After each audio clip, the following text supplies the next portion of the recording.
Yay, we're live. Oh my goodness. I've been trying to go live for like the past 20 minutes. Okay, we just have to post real quick that we are live so people know we're live. But I'm so excited. We got our Moxi Panthers and we're gonna do a lesson in them today and wear them. It's really exciting. The light is kind of shining on the Moxi Panthers here, but let me just go ahead and do a little post on the Instagram. But if you're here, tell me how you're doing. How's your Tuesday going? What are you getting up to? I would love to know. This is my little setup here that we got going on so far. Maybe we can do this for now so you can see my face. Moxi Panthers can block my computer. Okay, let's do a little post real quick.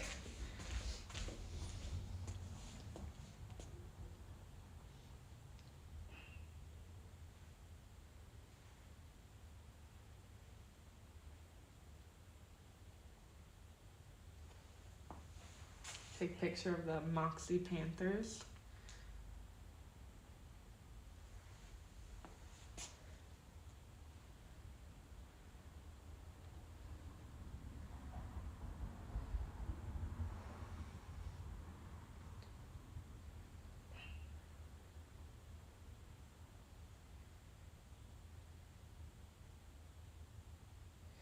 Yo, cool. Okay, so today on Twitch, we're going to be unboxing these lovely Moxi Panthers. Although technically I've already unboxed them because I got this shipment to my house and I was like, what the heck is this? So we opened it and like unboxed it. But like today I'm actually going to talk a bit more about them and like wear them. So, this is what the box looks like. I'll bring you in closer. I already wrecked the box today while trying to get some content for them. And I will let you know, if you are here early, I'll probably just say this like a couple of times just because, you know, people come and go while Twitch is going. But I will be doing a giveaway with Moxi Roller Skates for a pair of Panthers. And not just me, but a bunch of other awesome roller skaters are doing that as well. So if you don't by chance win, you know, the giveaway on my channel, then you can head over to some other creators that I'll try to share their giveaways and you can win a pair. But since you're on Twitch with me today, if you follow me on Twitch and follow me on Instagram, then that counts as 2 entries into the raffle. For the giveaway. So all you have to do to enter is you have to obviously like follow me on Instagram and I'll know if you know have liked the post and do all the rules to enter it. But if you want to get that extra entry for Twitch, then all you have to do over there is just message me whatever your Twitch name is. So that is what I wanted to tell the early birds who are here on Twitch with me today. Let me bring you in close and we'll unbox these together so you can have a closer view of the Moxi Panthers. I know I don't have any music on or anything. It's hard because I don't want, like, if I put this up on YouTube, I don't want the music in the background to mute my audio, which has happened already with a lot of YouTube videos that I've exported. Hi, Kazi. Welcome in. Thanks for coming to hang out today. Are you still at work?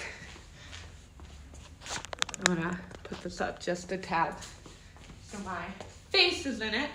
But yeah, let's unbox these baddies and I will bring you obviously a bit closer after we're done unboxing them. But here are the Moxi Panthers.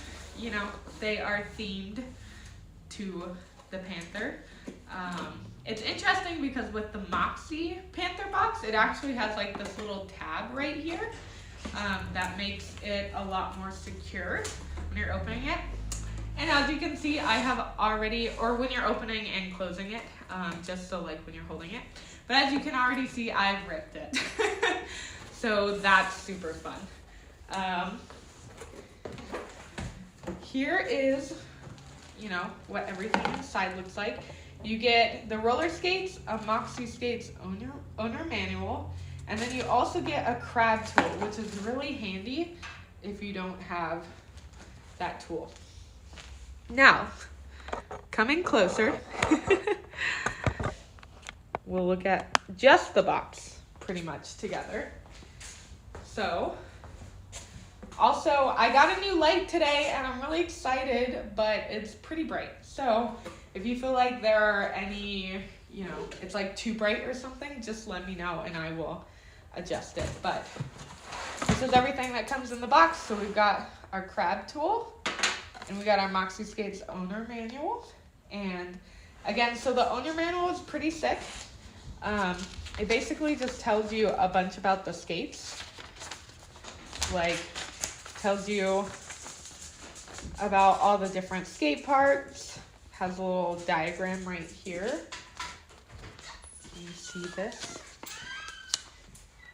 And then it's got, like, it tells you about your plate and everything. And again, it has a diagram. So if you ever have to take your plates off, you know exactly the order that's supposed to go in. And let me show you the skate manual again. The full skate manual diagram. Here's the skate diagram. And then it just gives you a ton more information about like your current skates and stuff, which is just super cool because like, yeah, I don't know. When I first got skates, I like had no idea what I was supposed to do and like, you know, hadn't checked them or anything like that. Every time I do a Twitch live, I always forget that I need to like change the timer on my screensaver on my computer. Welcome in, John. Thanks for hanging out today. Okay, so, and as you can see, we've got two Moxi Panthers, a left and a right boot. Here's some ASMR for you.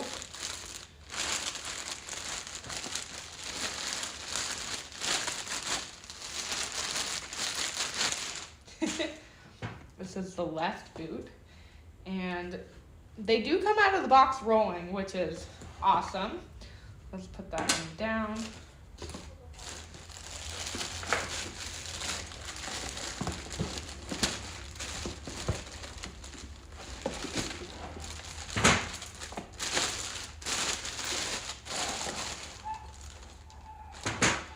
And this one's rolling pretty well too. So, rad. I'm gonna go ahead and put the box away and just focus on the Panther. Now, for now, I'm gonna tighten one wheel on the front so they don't move while we're doing all this. But let me get you a nice close-up look of the Panther. So this is the boot. It comes with a nice shiny Moxi keychain. And as you can see already, it is suede. It comes with leopard laces. It has that keychain. It's got these like, so they are 58 millimeter and 78A as far as the hardness. So they're like a really nice hybrid wheel. They are pretty gummy if you touch them. Oh, hi, Kupo. They're pretty gummy when you touch them, but they're not too gummy that they would be great for like outdoor skating, intro park skating, because a lot of people will start on like a hybrid or more soft wheel, and you know, like skating down the boardwalk or maybe like in your garage like I'm doing today. It does come with a hardy plate, which is awesome. I can't remember what the plate is. I want to say that it's Marvel, but I'm not 100% sure. But it's a great plate, and it comes with standard cushions. So when you're getting a skate out of the box in general, I would always say to change the cushions, and I always say to check the nuts and the toe stops. Every time that you skate, you kind of always want to check those things in general. But you just want to make sure that your wheels are spinning, but like these are spinning, but if I loosen them maybe a bit more with the tool, they might spin even faster. You just want to make sure they're not wiggling a lot, like there's not a lot of space. So if I were to loosen them more, I can literally move the wheel and you hear that clicking. That's not what you want. So we're gonna there's very minimal movement, and I can even tighten them a little more as well. The keychain is super cute. The tongue of it is not like your standard in the lolly or the jack. It is, I like to compare this to like memory foam kind of. It's a little bit harder, but it's squishy, and it will cuff your foot really nicely. I would say because of this material specifically, going barefoot or having low-ride socks is probably not the most comfy, so you always want to have high ankle socks. On the inside of the skate, it does tell you what size it is. Let me go ahead and see if I can show you this, because I don't know if this is new or if this is just certain per skate, but can you see this? Hold on. Do you see this right here? It tells you size 7 stock Moxi Panther black suede, says your number, leather upper and PVC outside, made in Cambodia. I don't know what this bottom part is, but it tells you, which is really cool. So that will most likely wear out, the more that you break your skate in. But it's cool to at least know, because sometimes we forget what size we are. Let's see what everyone's saying. Skate unboxing! Heck yeah. When you get your skates too, they're actually not laced all the way up. They start it a little bit for you, and sometimes they actually don't even start it at all. But as you can see, it looks like,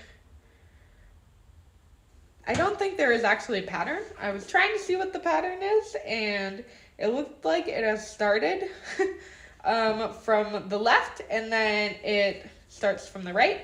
So we'll just continue. We'll lace these baddies up and start from the left here. Gonna scoot you out just a tad. So we'll lace these up, and like my first impressions in general, just feeling the skate, like I've mentioned before, you're probably not gonna see my face while we're mostly just working on the Moxi Panthers, and I'm okay with that.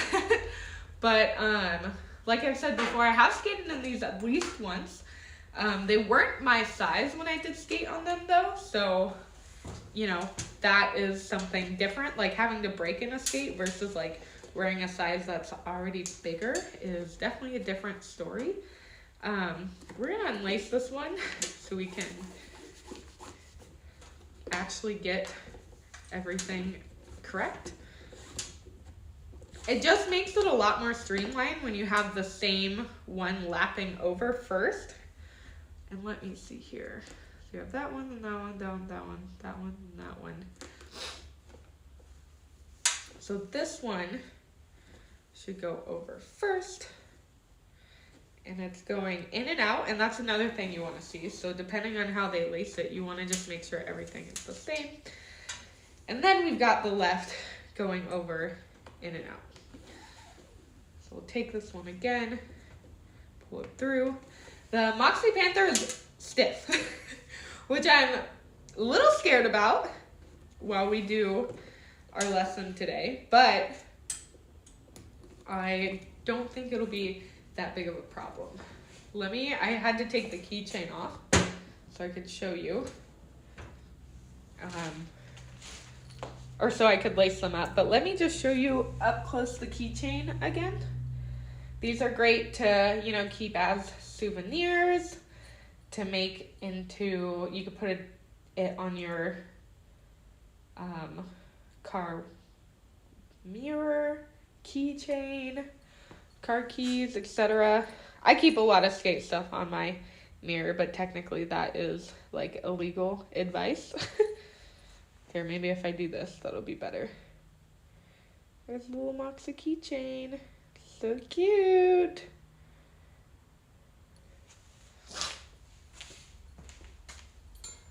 You can make them into earrings. There's so much stuff that you could do. All right. Finish lacing these up.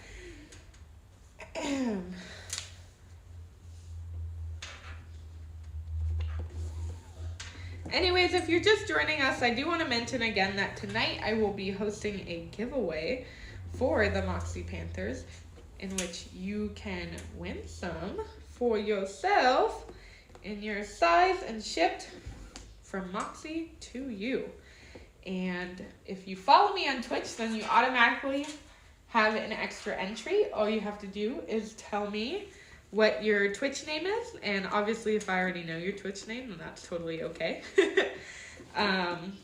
But yeah, so you have to be following me and Moxi, and then you're going to comment on a post, like it, and again, you know, whether you follow me on Twitch or not, you have 1 or 2 entries. So yeah, so we laced the right foot up.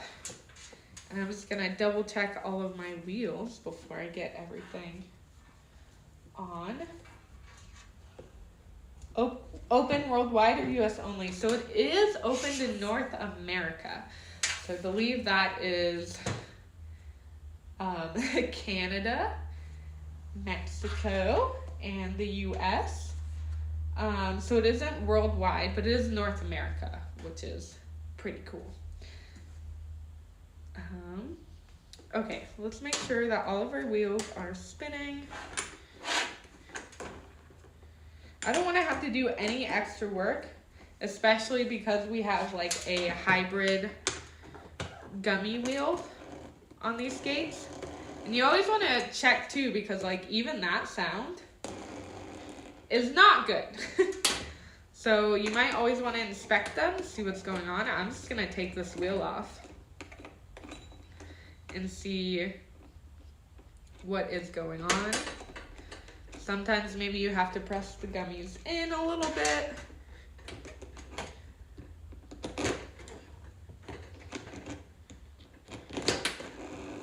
And it's still making that noise. So if I did not have extra bearings, I might go to a shop and see what's going on.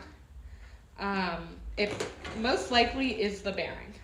You can also put a spacer on it and see like what's going on. Let me give you an up close look at the wheel itself anyways.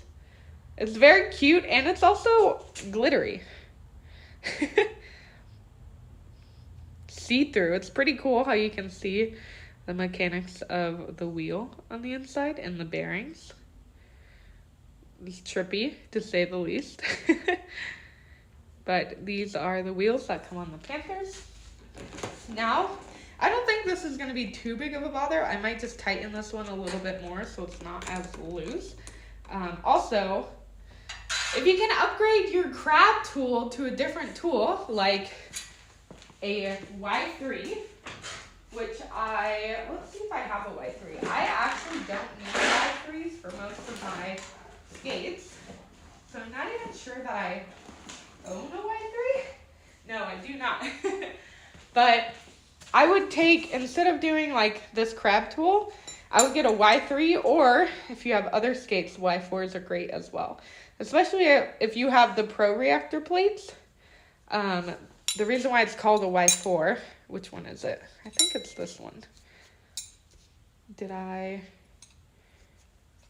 Let's see. Yes, so not only does it have like, you know, different I think these are called axle somethings, I don't know, but just different parts for like nuts on your skates, but it's also got this part, which is for your toe stops. So if you have, instead of like a nut like this,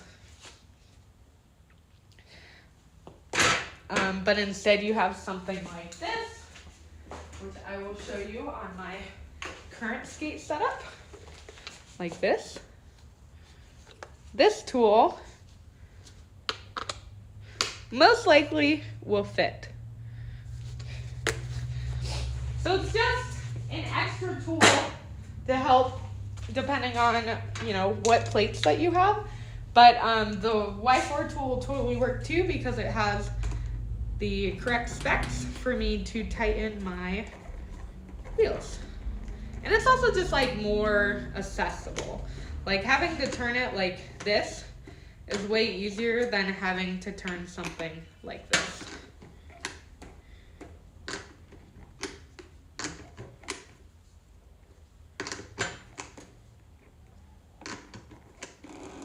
All right. Okay. So there's that, and then I believe the last one we just needed to do was this one.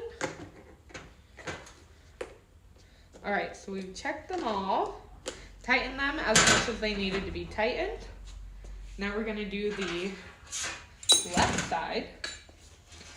And let me just give you, again, a like retrospect on the PVC upper that it's got. So I'm literally pushing like as hard as I can. Obviously the top is gonna be a lot more looser because you've got, you know, the lining at the top. But like I'm pushing as hard as I can. Okay, I also have weak wrists, so don't make fun of me. But you're gonna get a lot of support in this area for your ankle. And then it still has that heel cup. So this is not gonna budge at all. Like I'm pressing and that is tough. And this material is obviously throughout the whole boot. So in the front here too, it's gonna be pretty stiff. And all along the skate, it's gonna be pretty stiff. And that just helps in general when you're skating, because if you need ankle support, then you've got it. And not only that, but since the tongue is pretty stiff too with this material here, you're just gonna literally be snug as a rug in this skate. I always suggest getting a toe cap. I don't have toe caps right now. I am literally just going to be skating these skates right out of the box. But I definitely will put toe caps on it after today. So looks like yet again, for some reason they didn't continue with the left side over here. So we're going to keep going.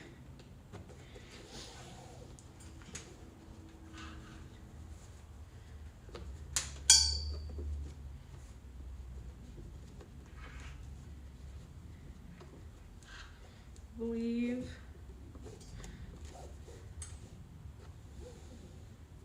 Wait, hold on. Let's see what's happening here.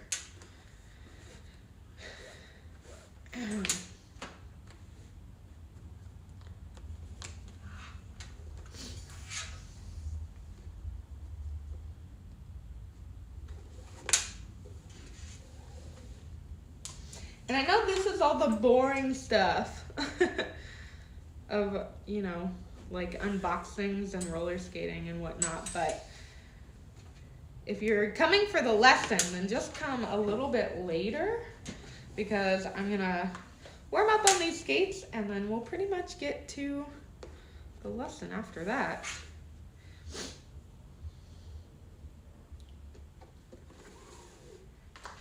But I don't think that it's gonna matter too much. Like, I'm a little nervous about it being super stiff, but the nice thing about skates, especially them having, you know, these hooks at the top, is that you don't always have to hook them up that high if you don't want to. I'm gonna loosen these a little so it'll be easier to get my foot in. The other thing I want to tell you is that when you've got stock toe stops, of course you always want to check them, but in general, these are usually not like the best toe stops in the world. Because they're just stock, right? You're paying for the wheels, the plate, the boot itself. You might want to change these out. I mean, my preference is that I don't wear these. They're pretty slick and they also just shred really fast.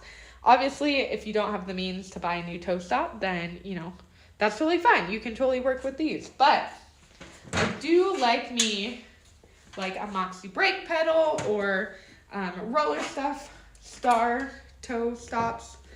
So yeah, okay. Now we will check the wheels on these.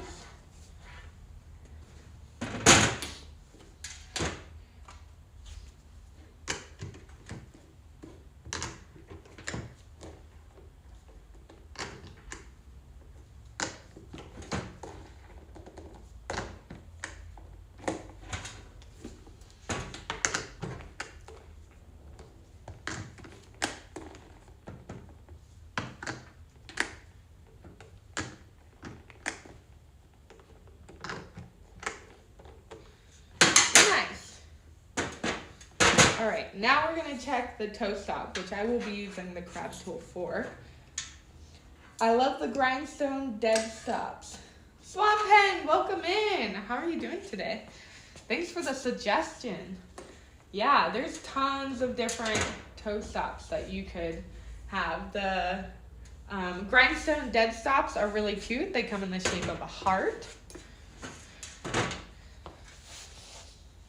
All right, so we're gonna be using the big side to the crab tool, and sometimes it's hard to get these loose. So what I like to do is I like to do opposite sides, and I'll push, I'll pull from my left hand, and I'll pull with my right hand, and it usually is pretty good. Now I like my toe stops pretty high up, so I'm gonna put them up to, as you can see, there are like rivets on your toe stop. You can barely see. If I pull it out a little more, you can see those rivets here. And I really like to have mine be higher up. So I'm gonna put it to about 2. We'll do 2 for now.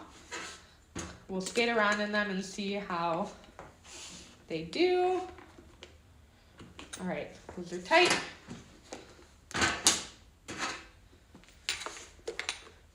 All right, same movement. Everything is still righty-tighty, lefty-loosey. So I'm gonna take my left hand, and I'm gonna take my right hand, and we are gonna pull.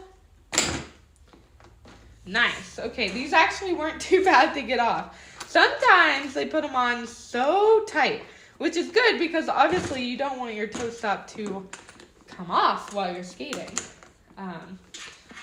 But, you know, it's tough. And then if you wanted to make sure that they stay tight again, you could always do, you know, the opposite way. So I'm going to take my right and my left, and I'm going to push them into each other, and it should be pretty tight.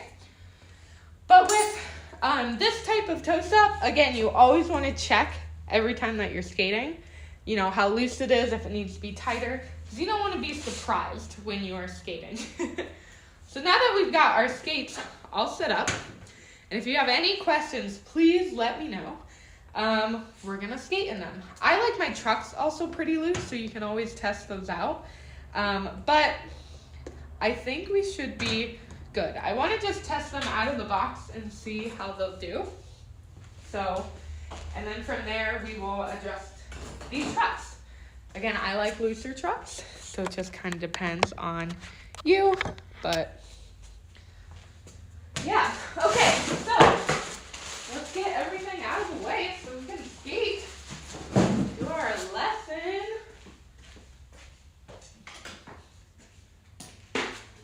How's everyone doing? If you're lurking, I appreciate you today. I'm glad that you're here. If you're, you know, tuning in and super excited about hearing about the Moxi Panthers are doing a lesson today, then thanks for being here.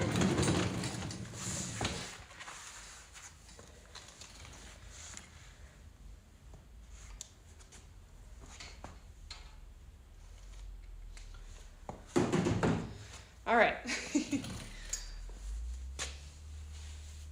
Let me, I didn't grab a chair. Let me go grab a little stool real quick from inside. Watch my Panthers, please. Make sure no one takes them, okay? Because if I come back and they're not here, I'm blaming it on one of you.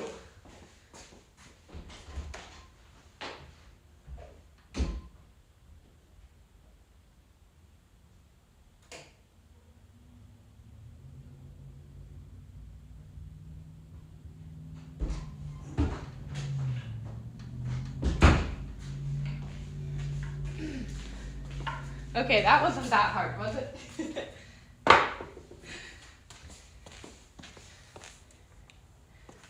It is chilly today.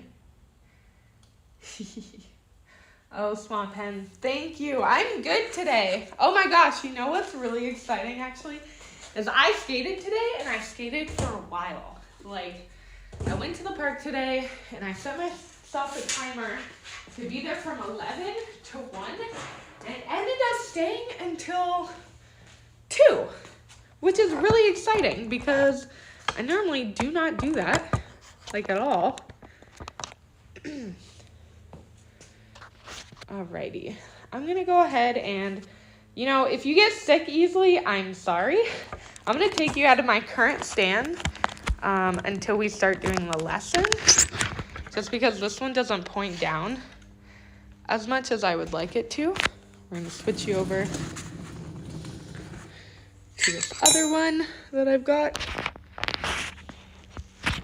so it can point down a little bit. Red. Okay. Hi, my face is back. Yeah, it was really cool. I'm very, very stoked, and it wasn't that, like, you know, I wasn't excited to skate or anything like that. It was literally the vibes of the skate park. I met this skateboarder named Raul, and I met this blader named Regan, and they were super cool. And then my friend Valerie was there as well, which I had invited Valerie.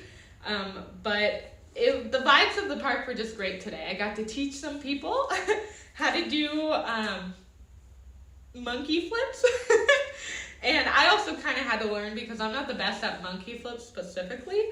But then, you know, we were like, originally we kind of wanted to do millers, but I was like, what's easier than a miller is a monkey flip.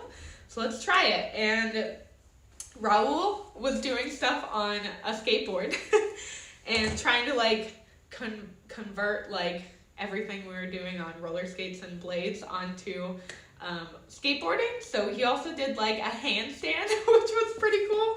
And then Regan got the monkey flip actually, but I think, like, you know, we were all trying so hard, we were out for very long, that it just had been, you know, we need to like sleep on it and come back at it another time. So yeah, but we're gonna put the Panthers on. I'm just, give me a second here. Sometimes the phone is like crooked, which I don't understand why it does that, but I just need to put like a little piece of paper underneath it so it's not as crooked. Okay. All right. It still looks crooked. I don't understand. Okay, well, whatever. Here we go. We're putting our foot in the Panther now. And I'll tell you what my foot feels like, where it's like pinching, if it is.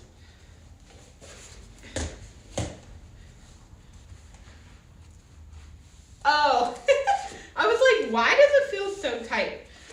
Always check the inside of your skates. We've got a toe holder placement here, and it is tissue paper. All right. We're gonna, well, all right. We're gonna take that out, and now it won't be as tight. Okay, so it definitely is tight, but it feels tight as if like you're putting on a brand new skate, okay? And again, this skate is my size. So currently where it's pinching at is the toe box. And, you know, when I get a lolly, when I get a jacket, it always pinches at the toe box, and that just means that I need to break them in. I'm not sure exactly what the break-in period is for a panther, but it's in between a lolly and a jack. And a jack needs about 8 hours of break-in time, and a lolly needs none. So I'm going to guess that the Moxi Panther needs about 4 hours of break-in time or so.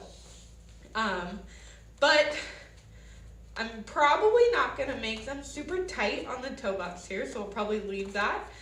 We'll probably make it a bit tighter at the top here.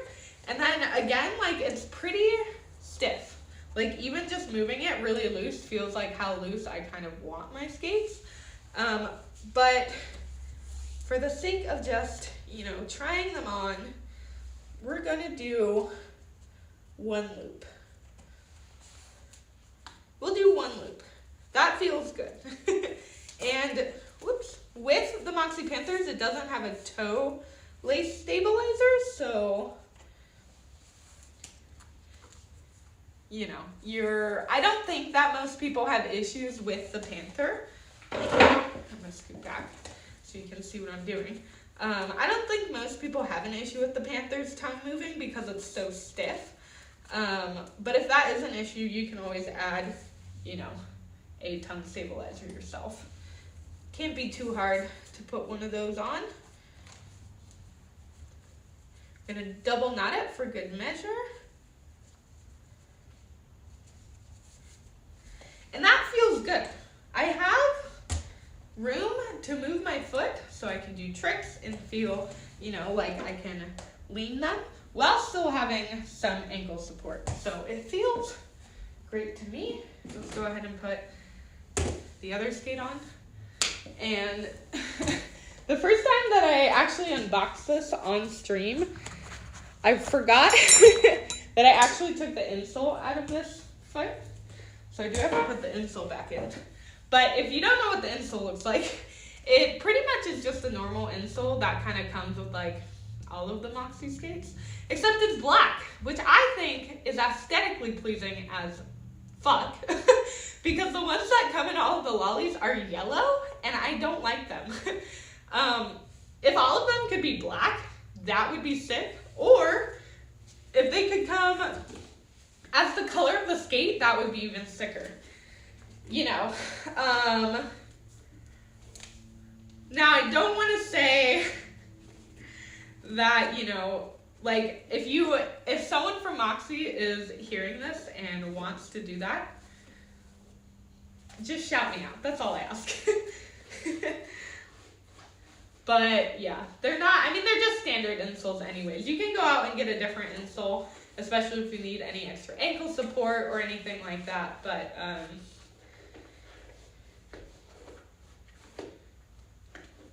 it's the little things, you know, that matter. Also, the other thing too, does it say it in here? Maybe it's in my other boot, but normally each skate at the bottom, like either under the insole or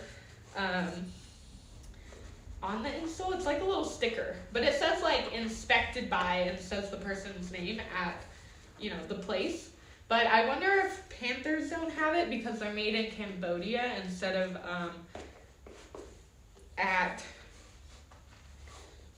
okay, here's my issue.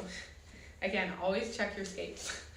We've got more tissue stuck in here at the bottom. That's why the insole isn't going in. All right. That actually makes sense. I always forget that the Panthers are actually not made in the US just because they look like they are made, like, they look like the lollies, I guess. And the lollies and the jacks are all made in the US. So, yeah. We got the insole in. Now we can put the skate on.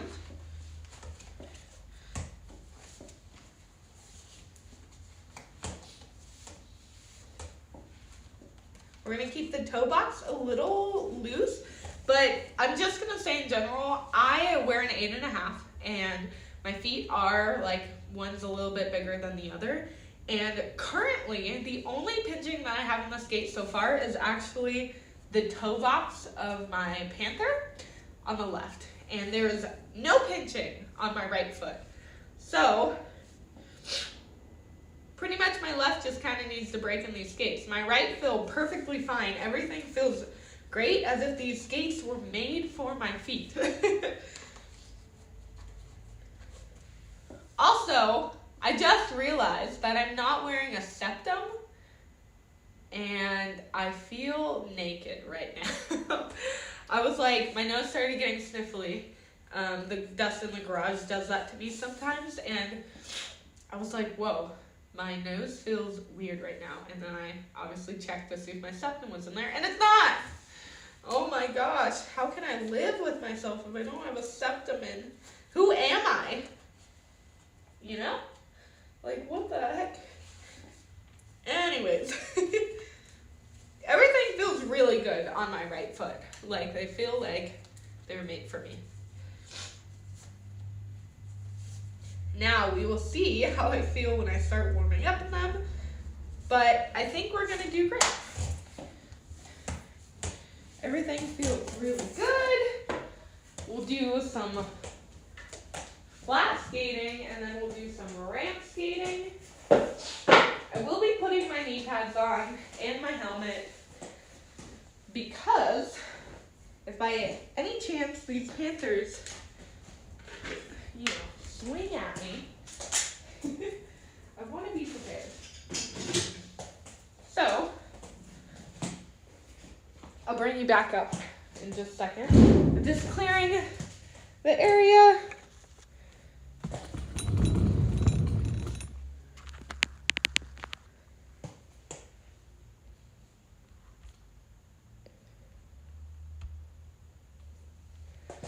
And also, I want to see what y'all are saying.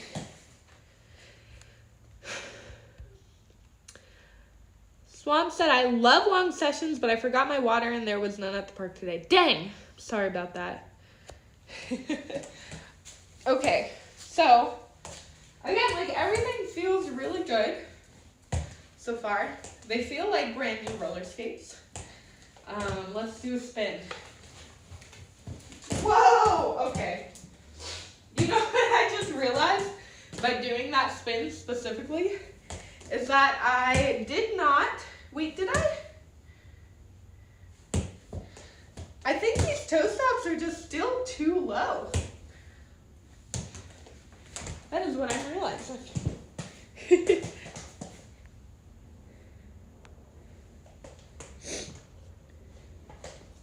So we're gonna go ahead and change that. We're gonna put our pads and our helmet on while we fix that. Because especially like skating at the park, I just like to have a lot more room in my toe. So another thing to do if you are ever stuck when, trying to get your toe stop loosened, you can always wear them, and that's another force. So we're just gonna put these baddies all the way up in hopes that that helps. Ugh, okay, they're on there pretty tight. Gosh, it's just gotta be the toe stops. They're just too dang big. Like, oh my gosh. So off the bat, if I got a pair of Moxi Panthers and I already knew how to roller skate, I would probably change out the toe stop. The toe stop is just too big. It's either the toe stop or it's the plate in general. So having smaller toe stops might definitely help if you're nervous about that, like I am. I don't like having big toe stops or like thick toe stops unless the distance from my wheel and the toe stop is bigger. All right, so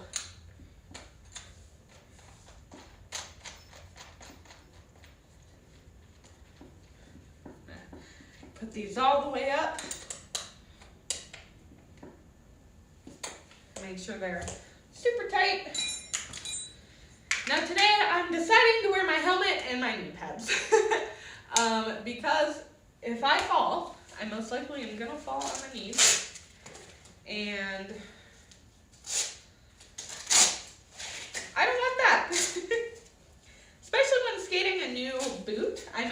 my knee pads all the time, but when you're skating a new boot, things are gonna always feel funky. You're testing things out. It's gonna be different. That whether you've done it a million times or not, something could always happen. And lucky for me, my pads did not dry out from my skate session earlier today. So they are nice and wet already, which is great.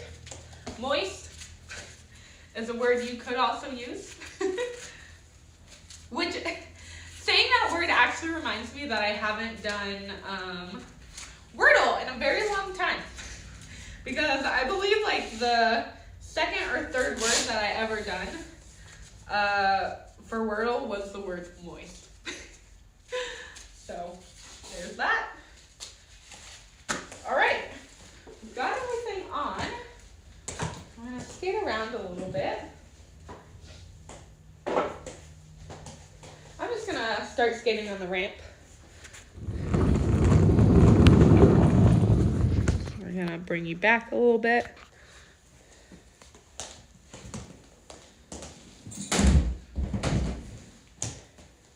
The nice thing about the wheels are that they're a bit soft. Oh no!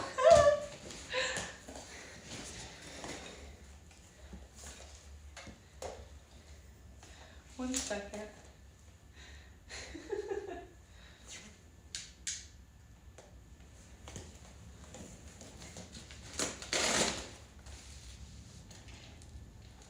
I gotta fix my leg. My roommate let me borrow this really sick studio light, which I'm internally grateful for because the lighting that it gives is freaking immaculate. But someone ran into it. All right, round two.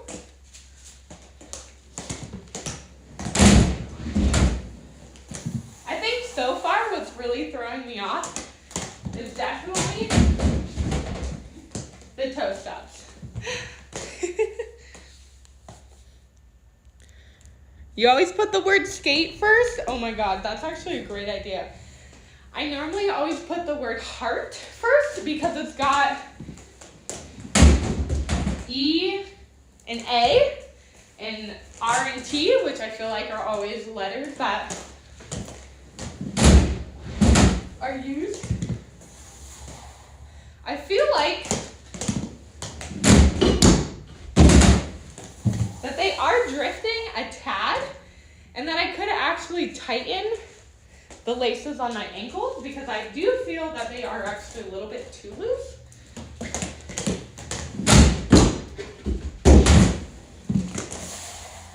And I'm really trying to wear these toe socks.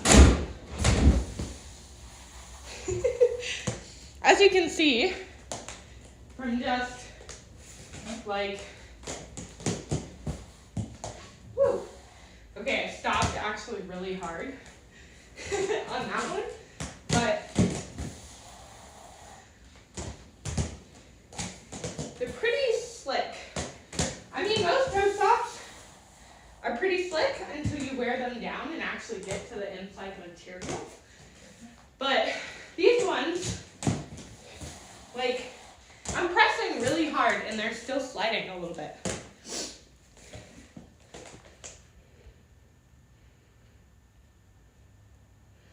Hi, Sally.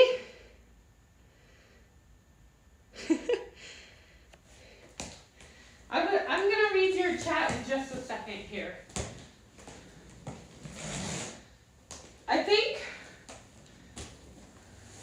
to kind of adjust them to my liking, I'm going to tighten the laces on the ankle. I think I'm gonna go one more and see how that feels. I don't know if you saw when I showed you the Panthers in general, but right here there's kind of like a divot that makes the ankle a little bit more movable than, let's say, when you're wearing like a jack, a lolly, a beach bunny, etc., which I'll just show you that example right now. See how it is full, like there's no cuts into it or anything. And then let me unlace my Panther real quick. And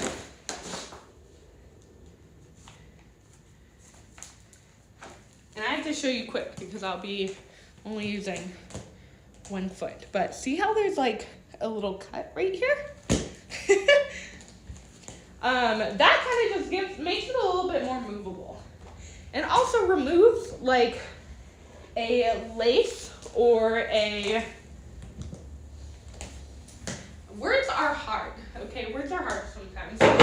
But it removes like the spot for where you can lace on your skate that hinders your ankle movement or just makes it like more supportive. So I feel like just doing it to the one is not enough or doesn't feel good enough because especially since they're not broken in yet, it just feels like my ankle is moving against the like just a stiff skate versus like having it come to my ankle and be secure is probably just going to feel a lot better because my ankle is not going to move as much and it's not going to feel like it's moving against a stiff board that's not moving with me. And it would also just break the side of the Panther in a little bit better if I have it tightened. So when my ankle is moving, you know, that movement is, you know, pushing against it harder and it's going to break it in a little bit more. So far, the tongue has moved a little bit, but it's not too bad. And again, that could also be because I've only laced it up to the one rivet? No. Hook. I'm just going to say hook. I'm going to do it on this side too. The pinching of the toe box is actually not too bad as well. I'm not like, I do definitely feel it in my left foot, but I don't feel it so bad so far. So that's good. I mean, I might complain later, but that is, you know, the whole point of why we breaking skates. Okay, Sally, let me read your chat. I've had Panthers for an embarrassingly long time. I haven't really used them because I've only ever skated on my lollies, so the stiffness threw me off. I've recently started breaking them in, and I'm getting somewhere, but the back spine is still so stiff. Will that part break in too, or is it supposed to stay that stiff? I want the ankle support at the park, but I feel like I can't move right. Hi, Dolores. Thanks for joining in. Also, Sally, thanks for joining. Let me know how you're doing today. Sally, okay, so I don't know because I haven't actually had a Panther. So we're really breaking in this skate together. But most skates, the back of the boot is where it's going to be the most stiff, especially closer towards the heel because there's a heel cup in all of the Moxis. That makes them super, you know, stiff in general. So I have a jack, and I've had these jacks going on 4 years. We haven't quite gotten to 4 years yet. And, you know, this part of the jack is supposed to be really stiff, and it still is stiff. Again, it's decently stiff. The heel, the bottom of the heel is always going to be hard because you have that heel cup. But these are the jack ones, and the back definitely softens. Now, there's not a PVC upper, I believe, in the jack ones, though. So, you know, that is a little bit different than the Panther. And we can totally look at it together because I just want to make sure, you know, I'm obviously telling you the correct things. But let's go ahead and go to the Moxi Roller Skates. And let's just check out, I'm pretty sure the PVC upper applies to more than just the back of the Panther, but let's check. I would assume that the more that you break in skates though, you know, the back will break in as well. But because the Panther is like, sorry, I think earlier I was saying the Panther is in between, I don't know if I said this, but the Panther was in between a lolly and a jack one. I don't know if I accidentally said that. What I meant to say was a beach bunny and a lolly. So like you have the stiffness of like a beach bunny, but yet you kind of have like the flexibility and the look of a lolly. So, you know, if you're worried about like, you know, getting a Jack 1 in the future because it's expensive or you don't know if you're going to like it, I do think that a Panther is like a good compromise. And again, if you started on a Beach Bunny and not sure whether you want a Jack 1, like a Panther is a good compromise, or an in-between. So, it has a suede upper, PVC unit outsole and heel, curved collar. It doesn't say anything specifically about the back, so I'm just going to assume that the back is a suede upper. And it has PVC unit outsole and heel. I'm going to assume that, and I believe that it's got the PVC and the suede upper together.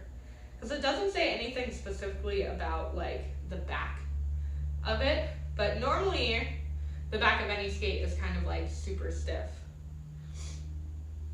I can definitely ask and see, but again, like showing you my Jack, most of the time this area of your skate is going to break in, especially because it has more of a suede upper, which suede is really easy to break in, but probably again the lower part is going to stay pretty stiff throughout your skating experience. Okay.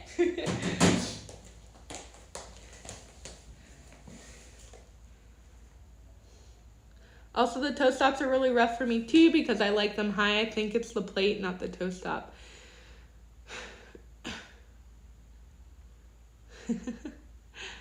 No problem. Hi, Sora. Welcome in. Swan do or practice the skate trick. Okay. You tell me what skate trick you want me to do. Depends on if it's, you know, too wild or anything. But we gotta get to breaking in the skates a little bit more. I gotta practice my stalls. Let me push you back just a little bit more. Because that, or 1 second here.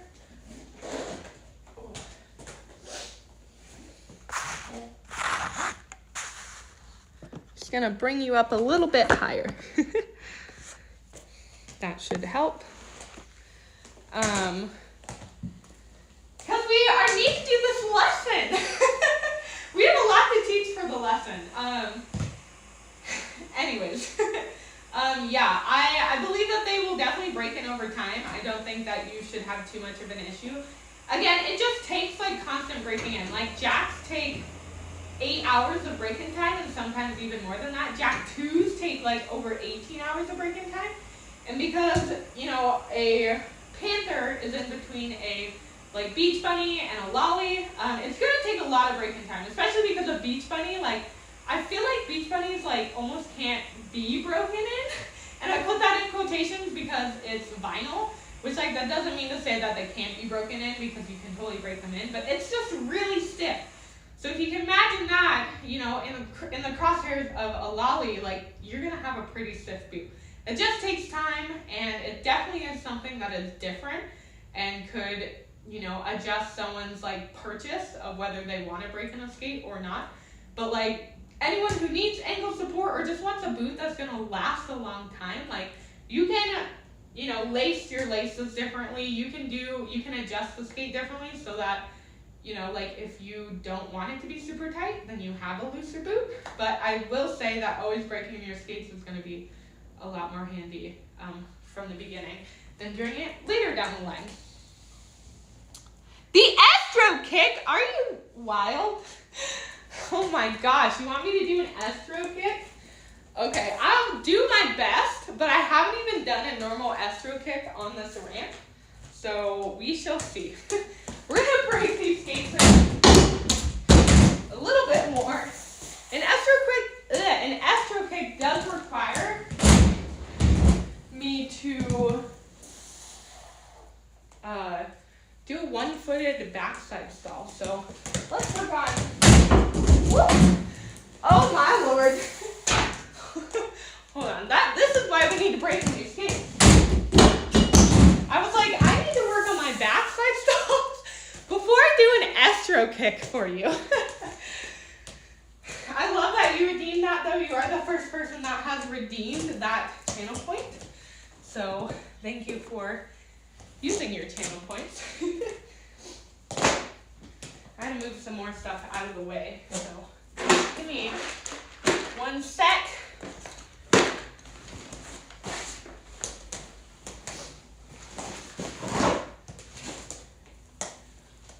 I don't want to be tripping on things back here.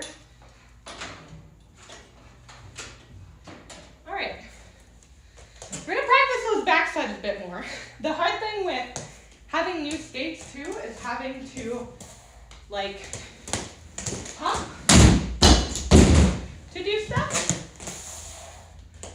Okay, so we wanted to do stalls, backside stalls, fakie stalls, and half cabs.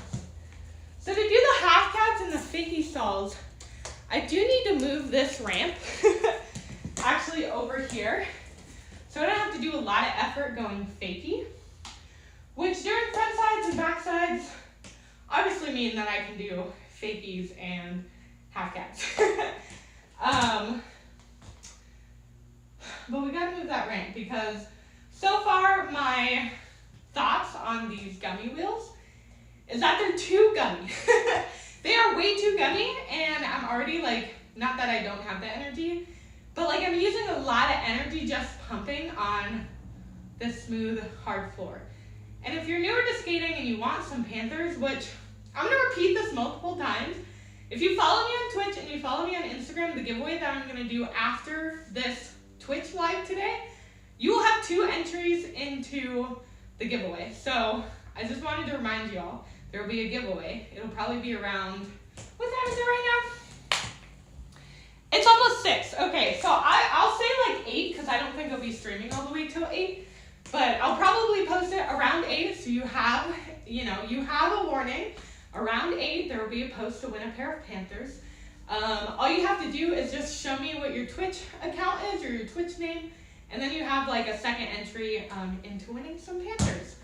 If you already have some Panthers, that's totally chill. You could win them for someone else.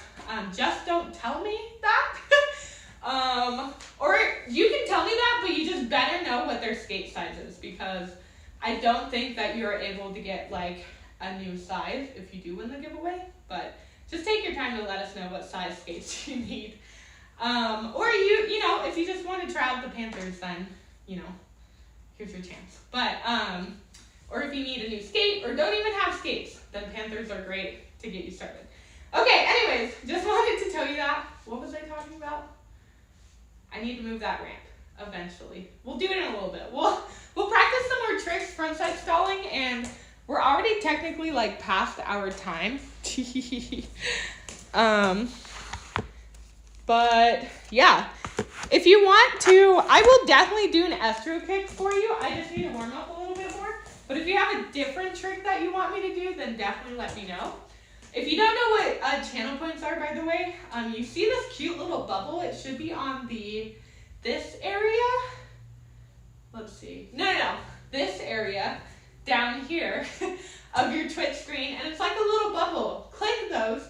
While you're watching my videos, you are earning channel points, which means that you can take those channel points and redeem them for stuff to make me do, or stuff that chat can do, stuff like that. So yeah, thanks for being the first one to redeem that one, Swamp Pen.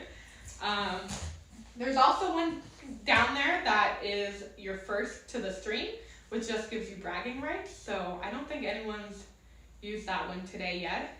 I haven't seen Angel in chat yet. Angel has a really good streak of being the first to use that channel point redemption. But yeah, let's warm up a little bit more. Crash Test Mummy, welcome in. How are you doing today? No, you're totally good. Oh my gosh, Swamp Pen, thank you so much for cheering 10 bits. You're amazing. I appreciate you. There should be a sound that plays when that happens, but I have an issue with my sounds sometimes, so I'm sorry if it's not playing.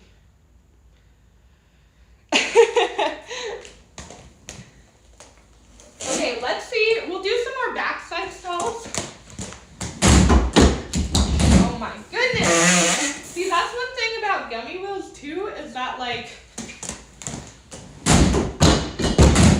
Like, hitting the coping and getting over the coping is so easy that when you go to lock tricks, it's scary sometimes because you could not lock them or you could actually roll out of them. Let's do like 1 foot stall, see how that does. Phew. Sorry, every time I do, actually I'm not sorry, but every time I do roller skate videos, it's just ass shots pretty much, and I'm not sorry because my ass is great, but like also sorry. You know, one day maybe someone will film these for me. One day.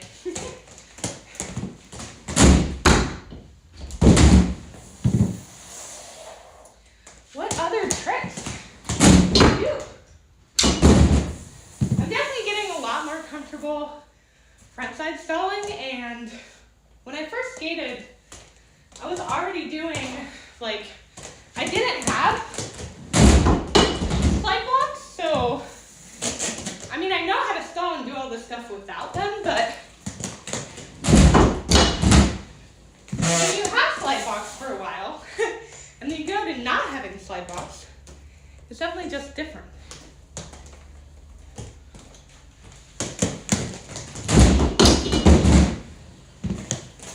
All right, well, we did a fakie stall, so.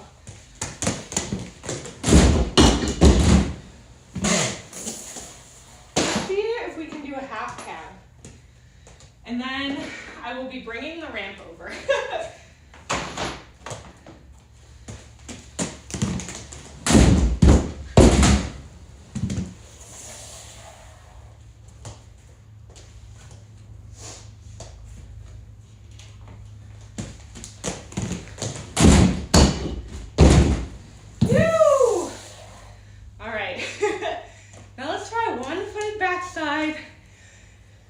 You know, let's do a prediction, actually.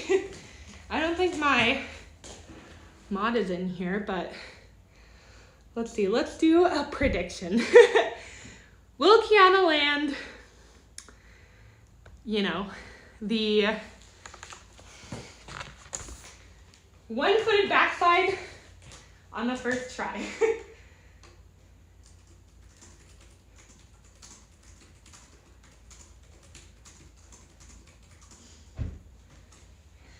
Okay, so you have a minute to, you know, tell me whether I'll land this or not. Oopsies.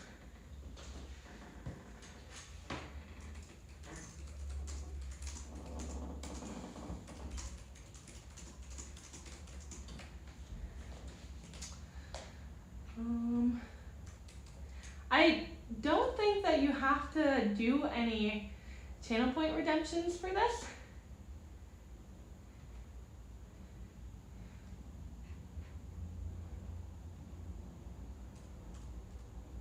Hold on.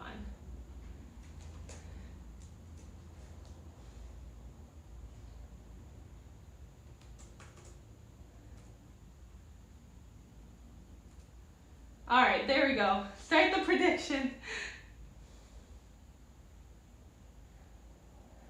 All right. Thank you. Y'all are so sweet. Oh my gosh. Hi, Savannah. How are you doing? Okay, so I guess you do predict with channel points. And I'm actually gonna, let's see here. Sorry. You see my ass. I'm gonna warm up a little bit more. We're gonna try some more tricks, maybe some more safety stalls.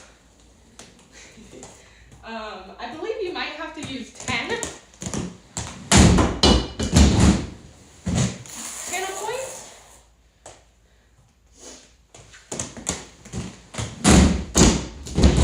Oh! These toe stops are so low.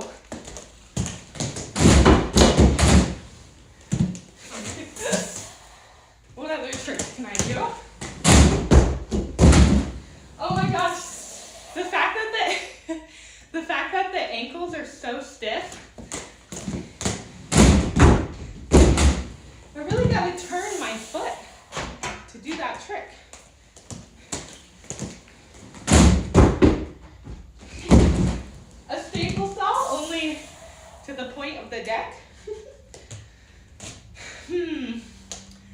What other tricks? What are you saying?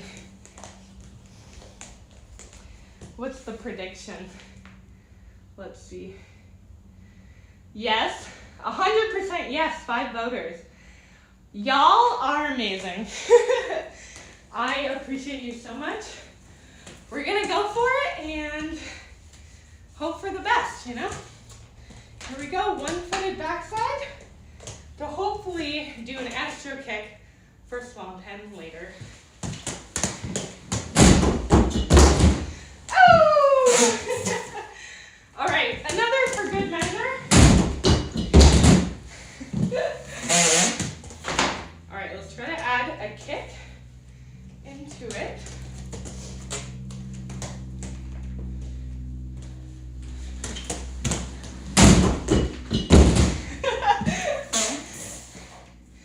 Oh, Swamp Pen, we're so close.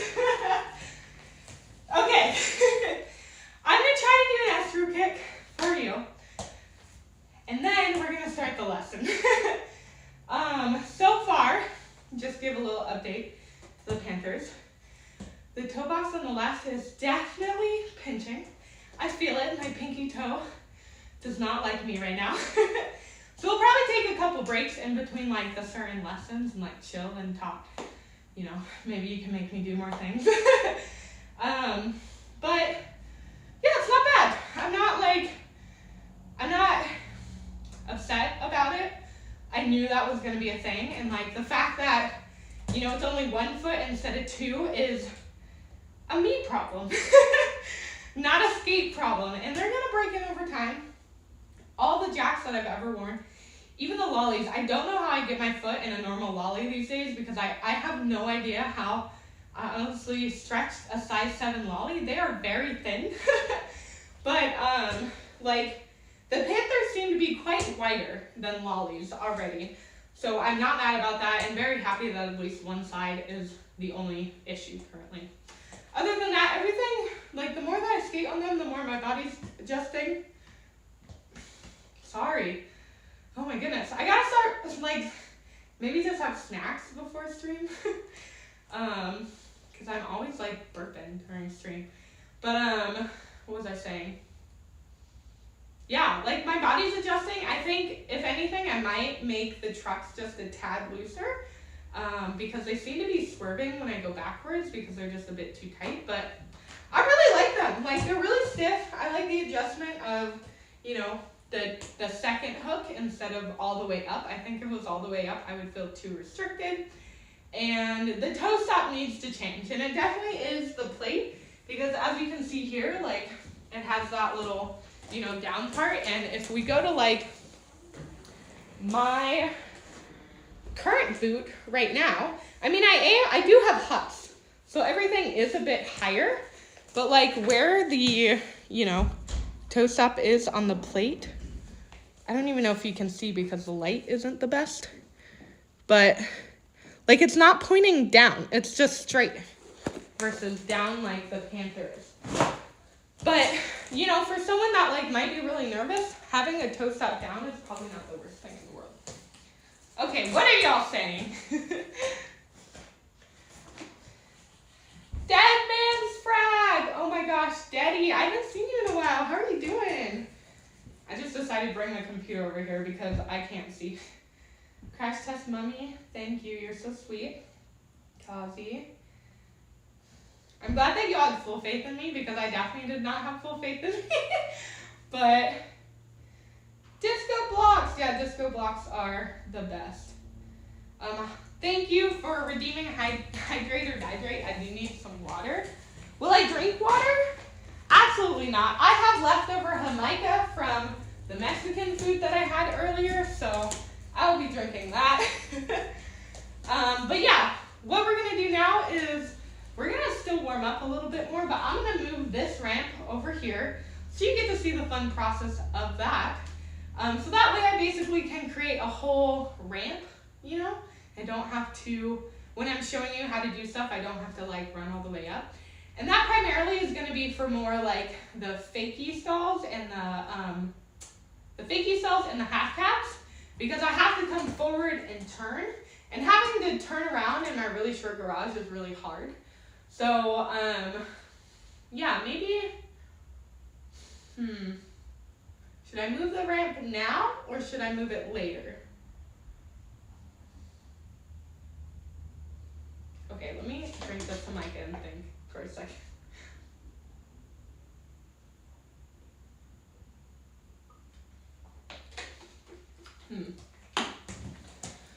You know what? Scratch that. We'll do front side stalls and back side stalls first because I don't need the ramp for that. And then we'll move it when we do figgy stalls and half calves. As you probably already know already because I just did those things. Front side stalls are basically when you have your front on towards the deck or towards the coping and you stall with both of your feet. And backside is when you come forward but you land with your backside towards the coping or the deck. Also, I think an ad is playing. So if you don't want ads or you didn't get struck by an ad, then you can always subscribe, connect your Amazon, and you actually can subscribe free with Prime subs.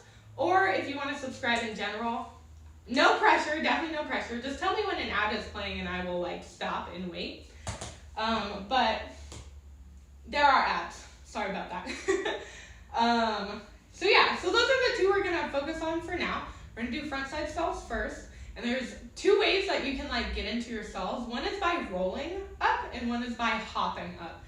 And again, because you don't have a block, things are gonna be a little bit different. It really depends on like what wheels you're wearing, what your whole setup is. What I've primarily been doing is I've been jumping into my stalls while I've been like practicing and warming up because I don't have a block. So the smooth transition from like a wheel to nothing is not as good as just like hopping into it and really putting your force into the stall. So I'm gonna bring you over for a second here. Also, I will read chat in just a sec. But I'm gonna do, oh wait.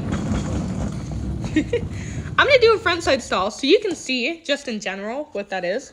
And when I teach, I primarily am focusing on my feet. So if you want to see what the rest of my body is doing, I can absolutely show you. But I just want to show you like what I'm doing with my feet, especially because we don't have a slide block. It's different.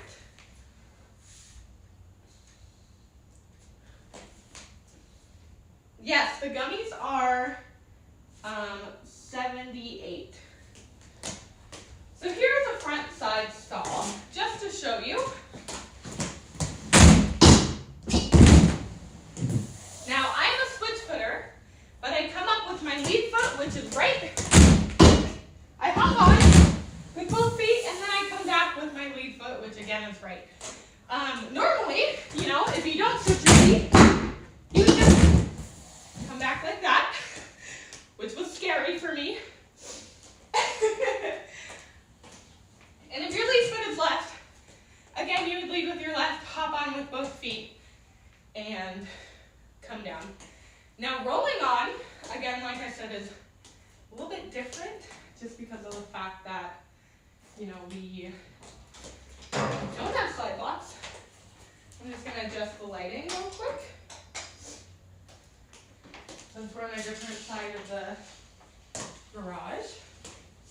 So now rolling on really just depends on what kind of wheels that you have, but you always want to basically lift up your toes. Like you don't want to just roll on and literally like hit the coping like that, because as you can see, I didn't go over the coping. I hit it and came back. I mean, that time I had a little less weight in my toe and I was able to get one foot up. But like primarily if you have a lot of speed and you're having to hit that coping really hard, it can just throw off your balance. So you want to be light on your toes when you're coming towards the coping when you're doing a roll on. So that would look like this. Now you can hit the coping and go over it, or you can just lift your toe up. Like that. going to show you again. I lift my toe up so my wheels didn't even hit the coping. Now that time I hit the coping and my wheel still went over.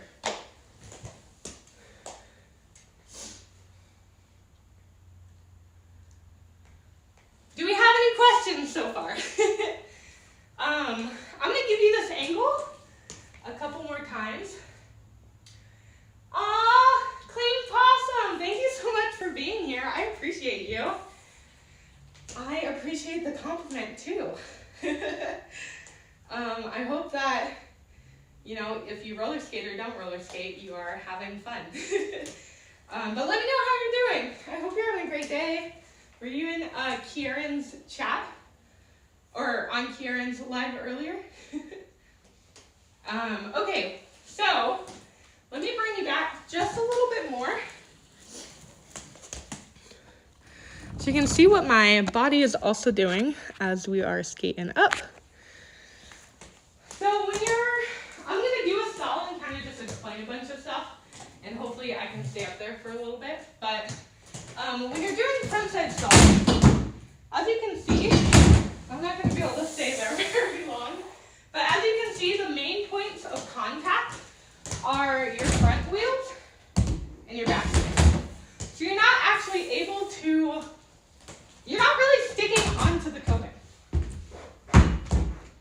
And when you're doing stalls, backside stalls, etc., you always just want to find the middle ground, as if you were still, you know, as if you had slide blocks, right? Because every time you kind of want to be in the middle of your slide block, that's essentially the same thing. And that's always going to be different depending on the ramp that you're on, whether it's steeper, smaller, whether the coping is bigger, etc.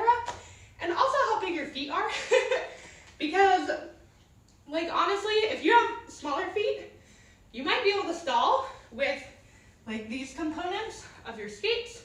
If you have bigger feet, you honestly might even be able to stall while hitting your foot, or sorry, your plate on the coping. It really just depends. But as far as me and my ramp, what is making contact is my wheels. And what's keeping me up there is the bend of my knees and like the weight spreading in each of my wheels to balance me on top of the transition and the deck.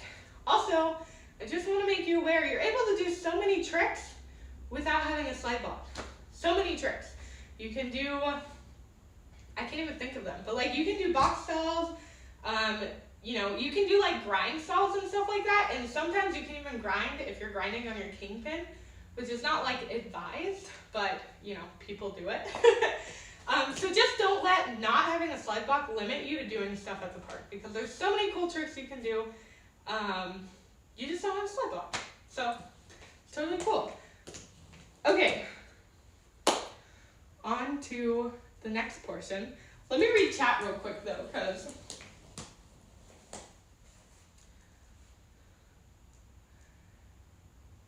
Lee Pineapples, hi! How's it going? Oh my gosh, the love sign is so cute. Just finished with your day, now cleaning, making food, and I caught you from the followed train in Brit's chat. Yay! Yeah, from the follow train in Brit's chat. I also followed Kieran earlier too. So I was wondering if like maybe you were hanging out in Kieran's Twitch video earlier today. But I love Brit. Brit is so sweet. Welcome in, Lee Pineapples. Let me know how you're doing today. John, no worries at all. Can't wait to see you tomorrow. Make sure you sign up for the event tomorrow too. I don't know if you told Morbid that you're coming down, but if you're gonna compete, definitely make sure to let them know.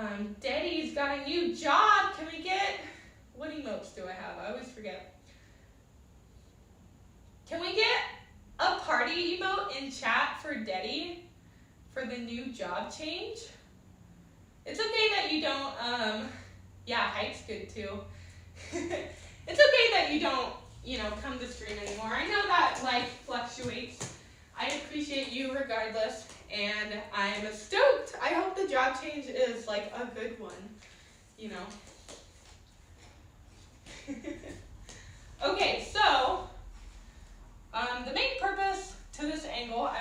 you here in a second, is I just want you to see what my body does when I roll up and when I hop on. So bending your knees is really, really important.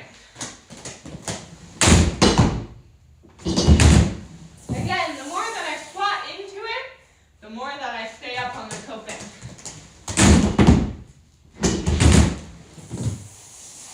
And because you don't have a slide block and you're a bit more like angled, you can also lean your chest down, and that will also keep you up as well. So that was rolling on. Here's hopping on.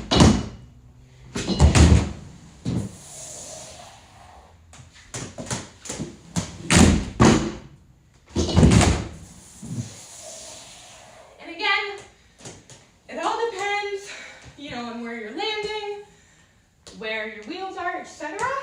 Some of those where I hopped on, my wheel was kind of like right here. And what's actually getting caught here is going to be this truck. And it was kind of holding me on the coping a little bit. And that's not bad either.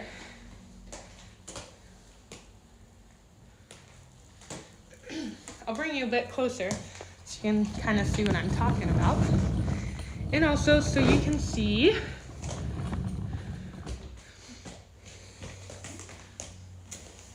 a different angle for these ones.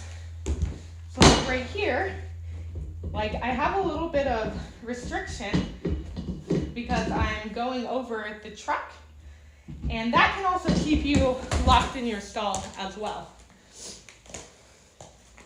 it's just all about what you're comfortable with, and like whether you want to keep your wheels up, whether you want to be locked in at some point.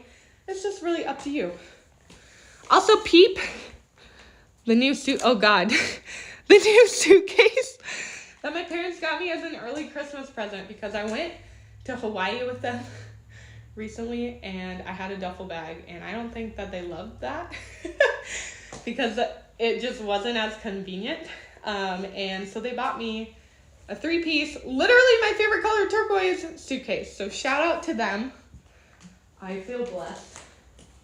Very blessed. All right, now I'm going to bring you back so you can see, a behind angle. So you can just kind of see like what my feet are doing, again, what my body looks like. And again, when we're doing tricks, front side stalls specifically, because that's what we're working on, the main thing about doing stalls is just bending your knees when you get into them. So you can choose whether you want to roll into them or whether you want to jump into them. And I'll give you a breakdown of both of those as well. Starter steps before you even just do the whole thing. But the whole thing is really just bending into your knees. And when you're doing the roll on, it's a switch of balance. So you're going from your lead foot, right? My lead foot is right. You're going from this leading foot, grabbing the coping, you're putting weight into that foot, and then your other foot is coming up, and then you're balancing that weight out.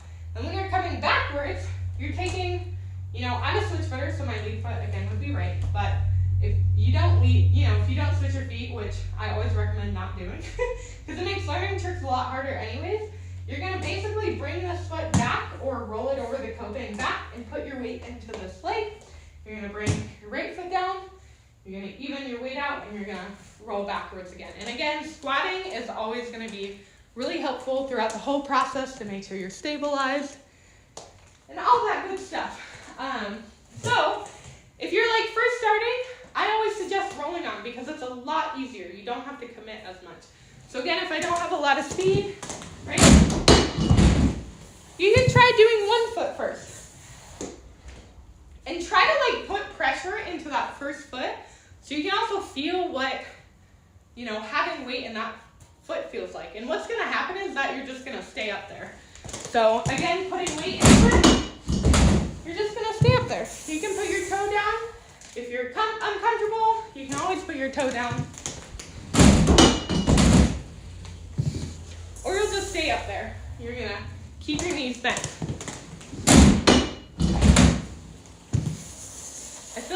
shouldn't have moved you from this, from the other position yet. But oh well, I'll move you back in a second. So again, you know, like pumping is really important here because the more that you can pump to the coping, the easier doing stalls is. So from here, if you don't feel like you're getting enough speed, again, you're, you know, hitting like right below the coping, or maybe you're hitting further. Maybe your feet are really far apart, like this. Try to keep your feet closer together. Again, you want to keep them staggered. You never want to keep them next to each other, but keep them closer together so your momentum takes them both at the same time. And pump. You always want to pump up. So I'm going to do a pump up here. See, and that got me just a little bit higher. Now we're going to do a bigger pump.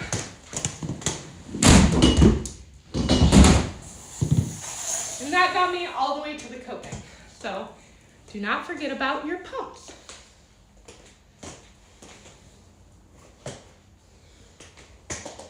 And now all of this goes for whether your, you know, lead is right or your lead is left. I could show you the left real quick. Here's left.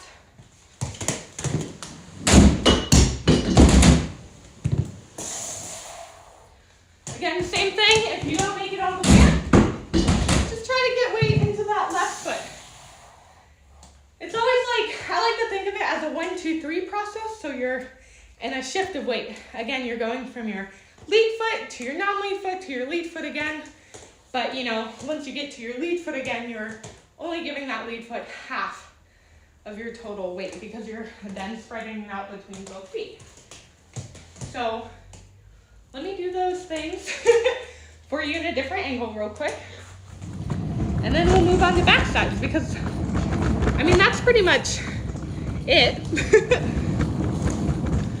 So let me show you all this again from this angle. So we'll start with lead foot being left. So again, if you're not making it all the way up, just put some weight into that toe. Again, you're lifting your toe to get over it, or you're just rolling onto it, but you're still light on your toe. So go up, putting weight into that toe as soon as you get over the coping. You're almost there, but not quite there. Make sure to give yourself a big pump. Nice. And now again with your right foot.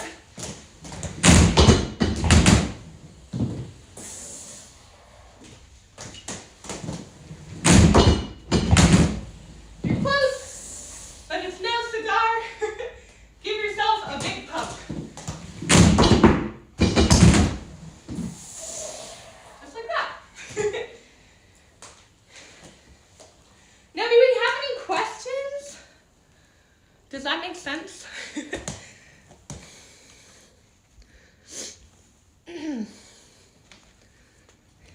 We're going to take a quick break so I can get some water. Not Jamaica this time. Water.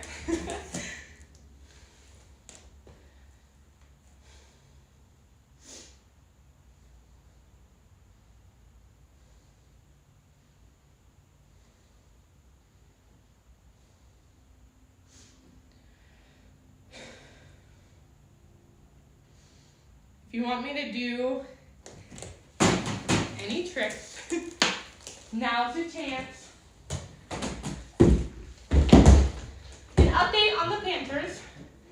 The pinching to the left of my toe is getting, it's not subsiding, but it's getting a lot less like, what's the word, like I can't feel it as much. Like I'm bypassing it because I know it's there and I know why it's there.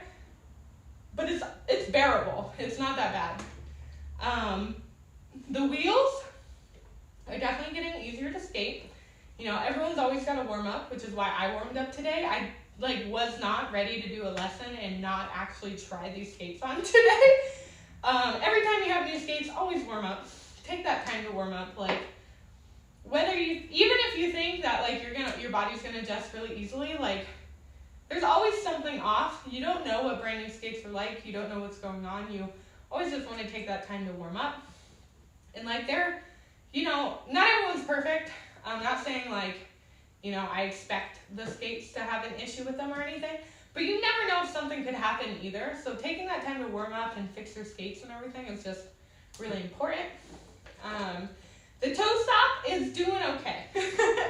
I think that because I know that the toe stop is low, it's not a big deal, but like if I were to take these skates to the park and do a bunch of stuff, I would probably forget that the toe stop is really low and fall a lot more. So, you know, a smaller toe stop is probably going to be something I would look into. I'm trying to think of like what else. The ankle support is great. I really love it, only being on the second hook. The tightness of the trucks is totally okay. It's growing on me and it's not horrible. But if I were to, again, take these to the park, then I would definitely loosen them up like a lot.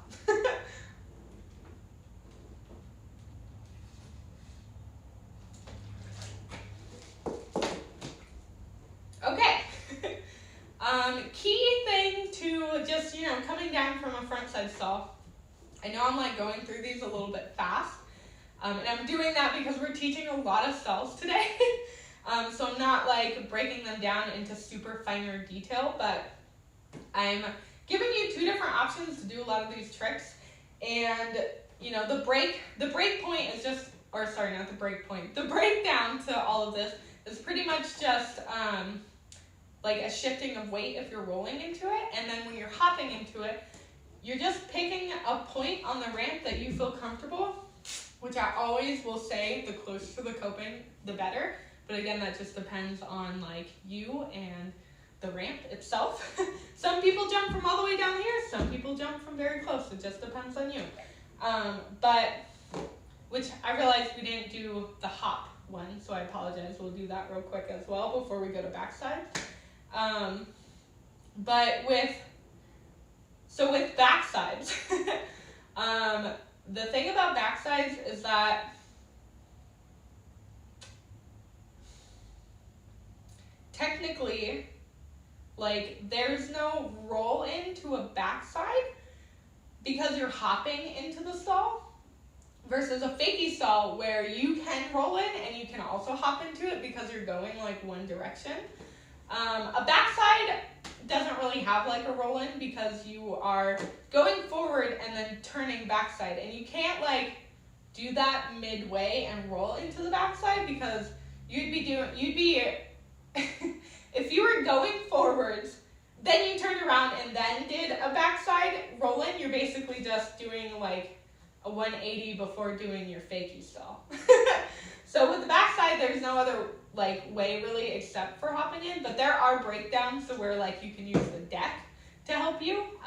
So I'll definitely show you that. But let me show you the hop in to the front side stall, which I did do earlier a couple times, but I do just want to show it to you again.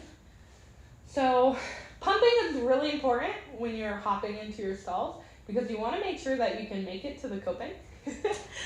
So if you feel that you know, maybe can't pump to the coping, I would work on that first before trying to hop into stalls or do a stall, because the closer you are to the coping, the easier the hopping is. So a hop and stall looks like this. And of course you can, you know, roll in or roll out of it. You can, of course, also hop down from it if you really want to, but you don't have to. But if like rolling scares you, you can totally hop out of stalls too. You just want to make sure that you're hopping out of them close to the coping, like right here. Because if you hop into them lower than that, you're going to be hitting the transition or possibly the flat, and that's not going to be very fun. You could trip, or it just might be really uncomfortable to land because it's not very smooth. So again, you want to make sure that you're closer to the coping.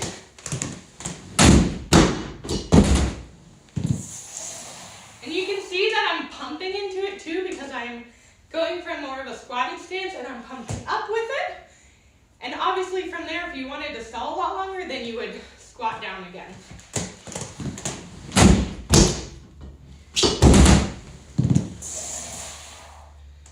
But all the same things apply as if you were rolling into it.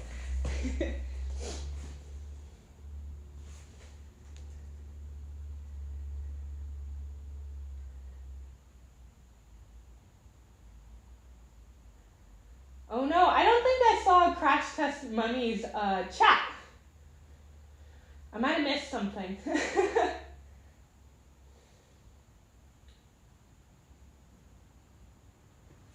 My computer sometimes keeps like closing. I gotta fix that as well. Okay, so now we're gonna move to backsides. And let me show you what a backside stall is, okay? Okay. So, a backside stall is when you go forward and you turn around 180 and you come back down forward. I mean, if you want to, you could totally do a 180 out of it too. Which I just remembered. Swamp Pen, I'm sorry, we didn't do the estro kick. I got distracted.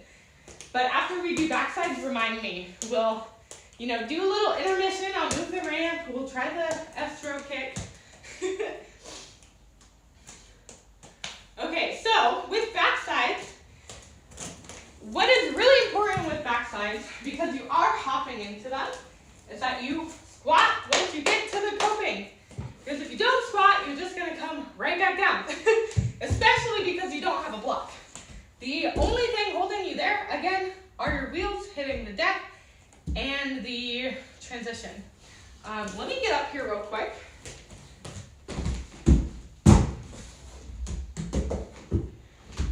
Even if I wanted to, like, the back truck could hold me, but because there's a lot of weight going down, I really don't want that to be the thing that's only holding me when I do a backside. I would rather my weight be dispersed because it's a lot different, having the front of your truck than the back of your truck be what's holding you, during the movement. Like, it's a lot easier to lean forward and hold on to something than it is to lean backwards and hold on to something. And you don't want to fall backwards. And all your paths are like mostly forwards. So, you really want to choose your battles wisely. It is good to warm up. Yes.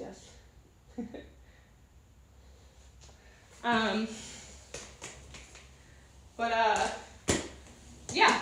So with backsides, the step before that is making sure that you can, get on the deck. So I'm going to try this. I might biff it because we're in new toe stops.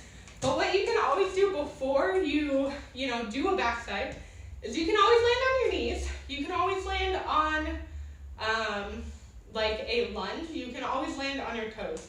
So, like, if I'm nervous about turning in general, I just know I'm not, because I don't have a lot of deck on my ramp. But, like, you can just come up and turn on your toes, if that's comfortable for you. You can go to a knee, 2 knees if you really want to. Again, like, you can land like this, so you know that, like, this is the feeling of 180ing onto the deck. What you could also do is you can land with 1 knee and 1 leg on the ramp. So there's a lot of different versions that you can do to make you feel comfortable. Because the scary part is like, oh my gosh, I'm gonna fall forward. But you also need to make sure that you can get up to the coping or over the coping, because it's a lot easier to fall, backwards on the deck. Or not like backwards on the deck, but like, put a knee down or maybe fall on your butt, or just like, there's a lot of different ways that you can fall in the backside. But I promise they're not that bad. But what I would advise you not doing is falling forwards, because especially if you're not squatted, you can basically be falling straight. And if you're not wearing wrist guards or knee pads, or if you even have that gear on, you're going to be falling like this. You can also fall by doing like the rock star, like this, and having your knees down. But it just really depends. Like, on how comfortable you feel and whatnot. So if you are afraid of falling forwards, then, you know, try to like fall backwards out of the stall on your knees or in like a lunge position. Don't ever fall backwards on your arms. Like, I don't care if you have wrist guards on. We don't want that to happen. We just want to fall safely. And if you're not nervous about falling forwards, then what you want to do, if you stick into a backside and maybe you have to fall out of it, is you want to bend into your knees. You want to lean your chest back, and you want to, you know, fall on your knees into like that rock star position, like I just, you know, demonstrated here. I'm not going to do a backside and then fall to my knees, because I don't want to, just don't feel very comfortable in these skates, 100%. And also, like, I don't need to explain myself, but again, you know, like, just do what you feel comfortable doing with what you have.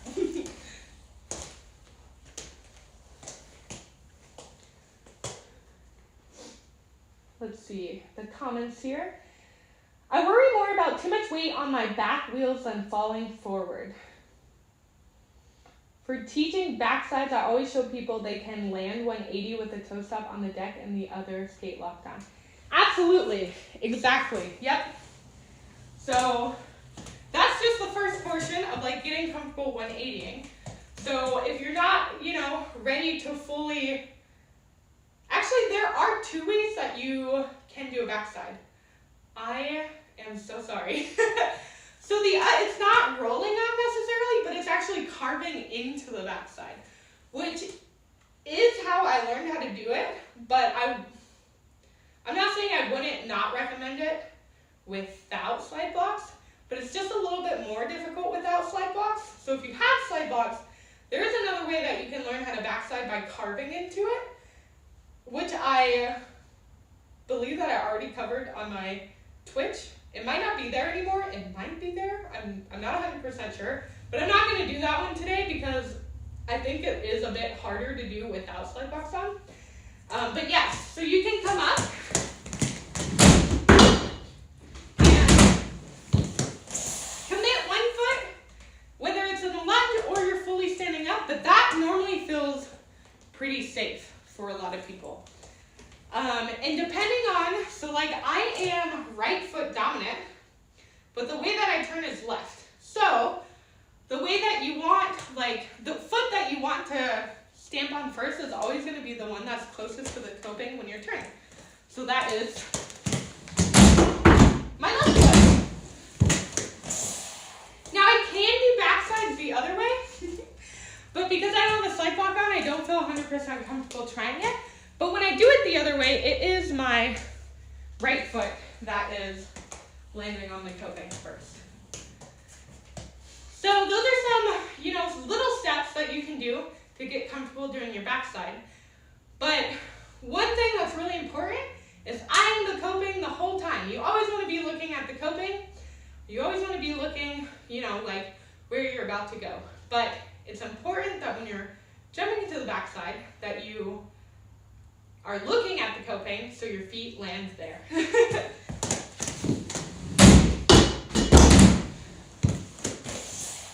And like, even, I'm still looking at my feet even when I'm in the backside until I'm ready to jump out of it.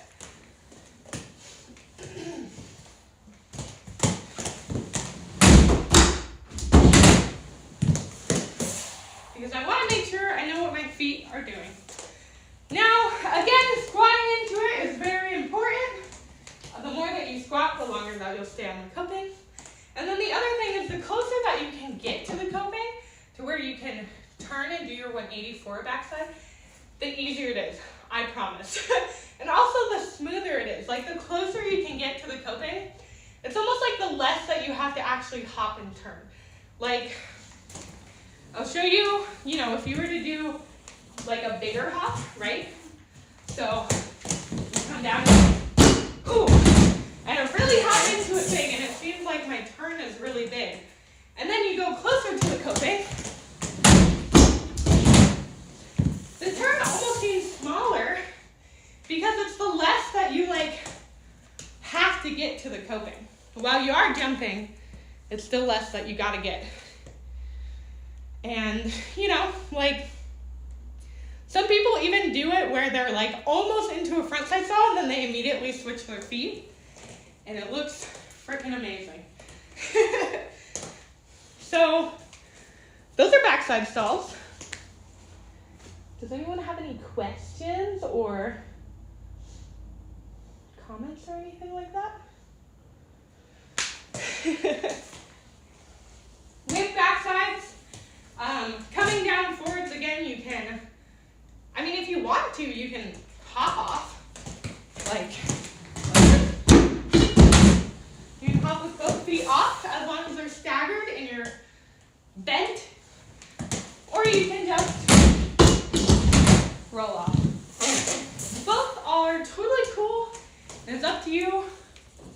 Just depends on, you know, what feels more comfortable. Oh my goodness. Ow. I just realized I'm making dents into the wood because I don't have slide blocks. My poor ramp. Oh my gosh. Here, I'll show you. I was like, why does it feel like I'm really hooking onto my ramp? And then I realized it's because I'm making dents. Here, come with me. So we made this one last week, and I was so sad, and now we've made all of these. Oh my gosh.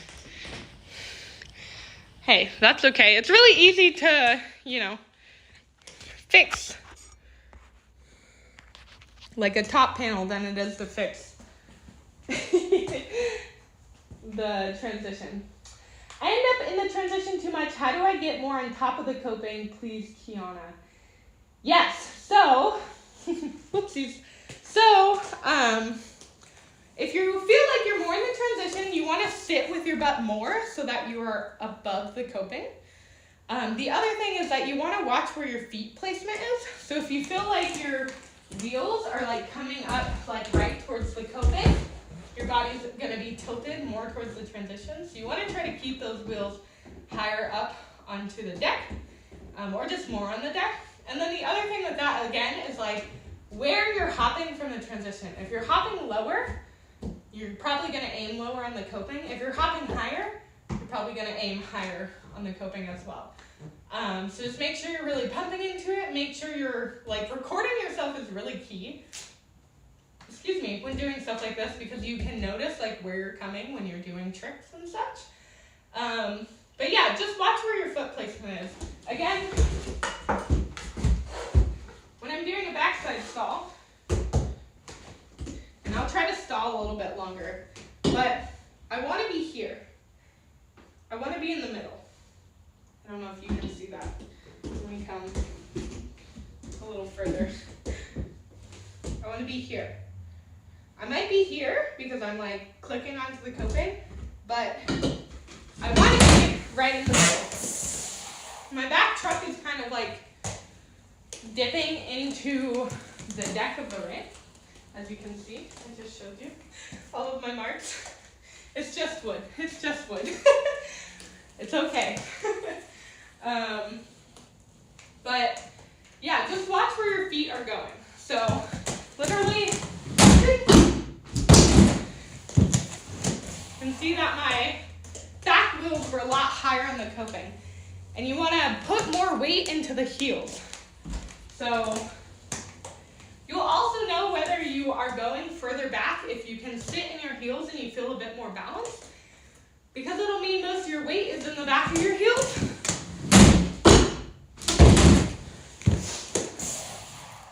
Which is going to be okay when you're doing backsides, because when you squat down low, your butt and your body is more on the deck than it is more on the transition if you're getting high enough. You know, the other thing too is watch your body language. So if I'm like straight up and I'm not squatted down low, your body might be tilted in the transition versus like sitting on top. So let's watch my body for a second. I'm not going to squat down low, and I'm going to kind of see where I land. And I'm going to purposely try to squat and see also where I land. Just to see. So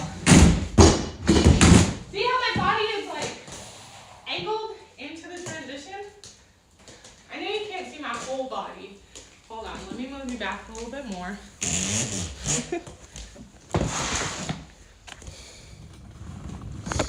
Oops, sorry. There you go. So when I'm standing straight up, my body is a bit more into the transition.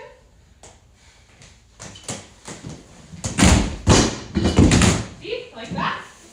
And then when I squat lower, and I also don't stay very long either on the transition when I'm standing straight up. And then when I squat into it, like my butt is helping keep me, onto the deck a lot longer. The other thing too is if you don't have a slide block, you're not going to be able to like fully sit all the way onto the transition unless you literally get your foot like this. Like you're purposely putting your back wheel back. And again, that doesn't feel right if you don't have a slide block. Because you're not like leaning onto anything. You only have that back wheel and it's really easy to fall out. Well, pay more attention to my feet. Oh, the body thing could be my issue. Yeah, so really like record yourself. It definitely helps. Cool. I'll do a couple more back slides and then we'll do an intermission.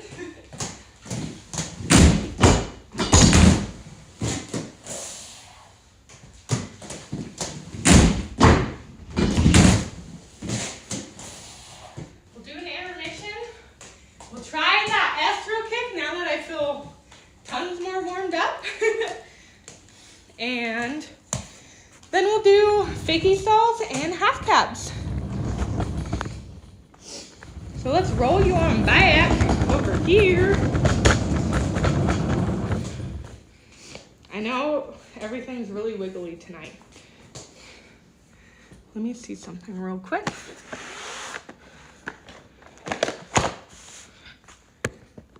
That should hopefully make things a lot less wigglier. All right, don't forget to drink water. Take a water break with me. Cheers. I am unfortunately a toxic person because I buy water bottles. I am like a huge germaphobe, and also the water in Cali is like not really safe to drink. I just don't like drinking tap water. If there's a zombie apocalypse, I might die. I'm not sure.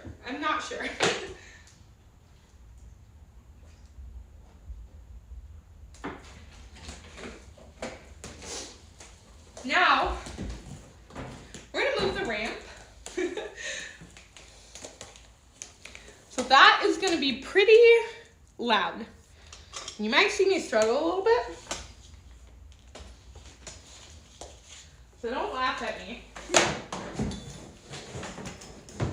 But it should be fairly easy. The hardest part is just getting the ramp from like behind that little area. But we got our gloves. So we put our gloves on because I don't like spiders. Even though I clean these ramps pretty often, like I brush them off and stuff, and I feel like I find spiders pretty decently. I still put my gloves on. So I'm gonna mute myself for a second. Oh yeah, the Twilight poster. You wanna see the Twilight poster? So when we used to live in our old house, we had a lot of posters in one of our bathrooms, and my roommate googly-eyed a lot of them. So we've got this Bella and Edward googly-eyed poster. This is my roommate's corner of the garage. One of my roommates.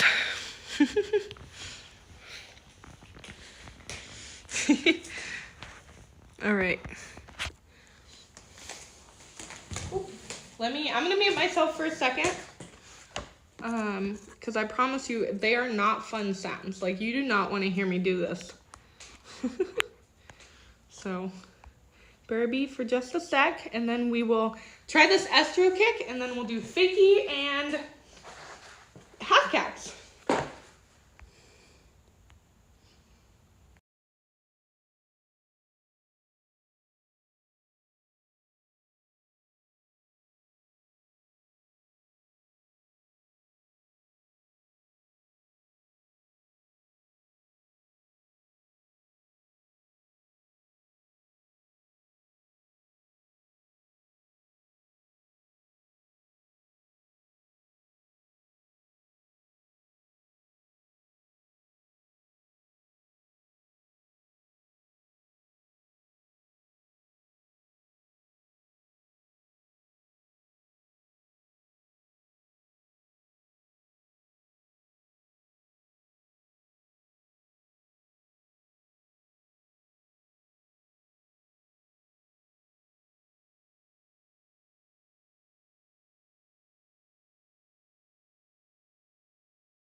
All right. As you can tell by my heavy breathing, we did it. This is my ramp, or my, homemade ramp. This is the first quarter pipe I ever bought. This is the fourth quarter pipe. Third, I guess, because technically I didn't buy my third one. I got it for free from my friend.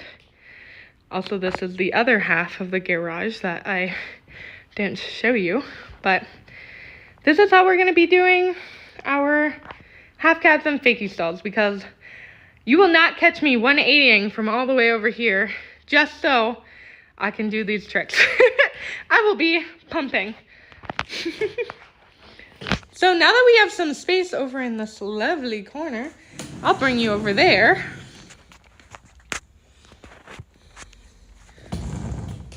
I'll probably start here and then I'll also bring you over there. But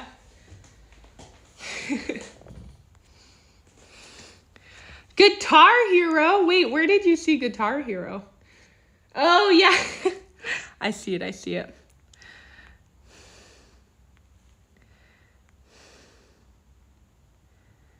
Done with work. Let's go, Kazi. Slay.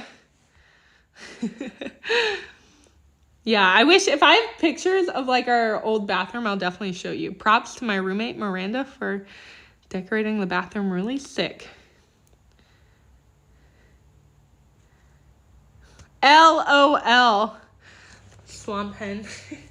Yep, you can only redeem one, but maybe I'll change that, because I do think that like a lot of people have acquired a lot of channel points at this point, that I think that I wouldn't be mad if you wanted to, make me do random tricks in the middle of stream.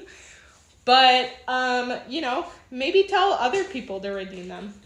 Whisper your trick to someone else for now. Okay, we will be doing the Esther kick, though, right now. So, I think the ramp will definitely help me to doing this, though. I have so many points. I'm waiting on that pie. Oh, my God. Yeah, I think I might need to adjust that pie channel point redemption.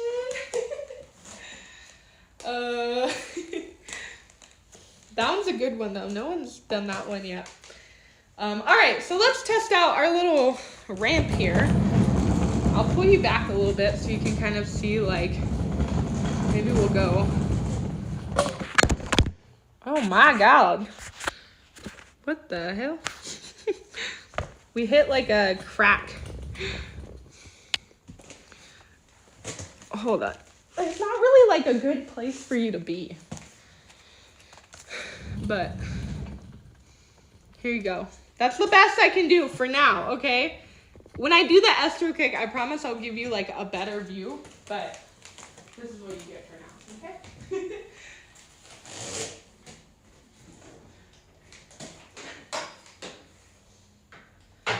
Move the lighting a little bit for you. All right.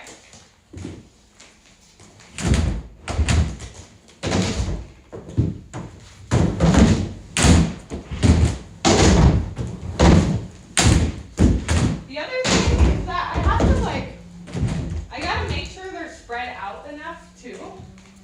So, where did my gloves go? Because sometimes you can have them too close, and it definitely depends, like, for example, with my gummies right now, I feel like, I think I needed to be a little bit further.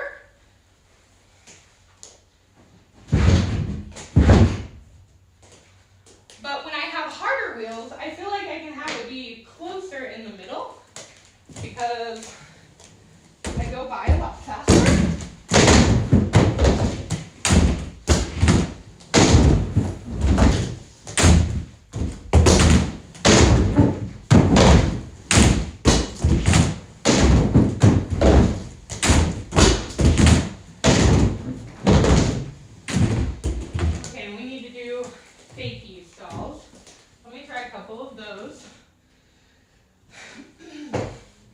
Sorry, I'm testing the ramp.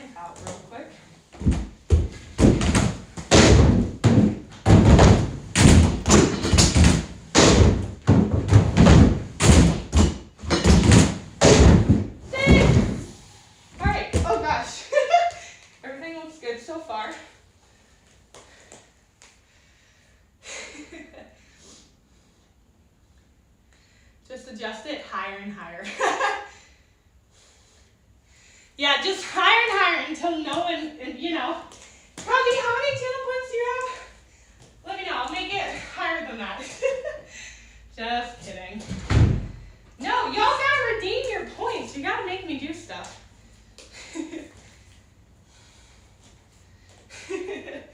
Okay, we're gonna do the estro kick.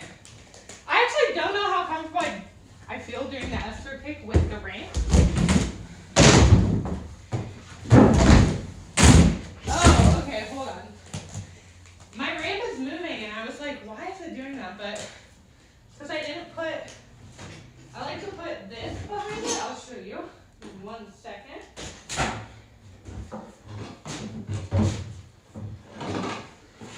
I like to put this bad boy behind it so it doesn't move. Because it's really heavy. And all it needs is just some weight at the bottom. It doesn't like slide or anything.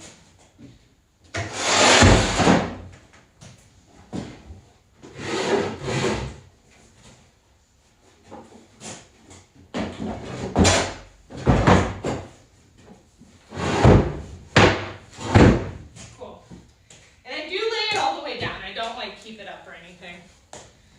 Okay, here we go. We're doing the estro kick. Let me give you a good view so you can see it. I sound like I'm upset, but I promise I'm not, because I actually think y'all making me do tricks is so fun.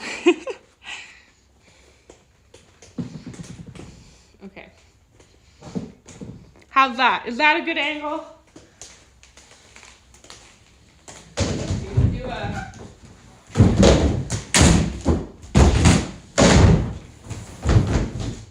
Let me see what that looks like on the camera real quick. Oh, that's not bad. My head's a little cut off.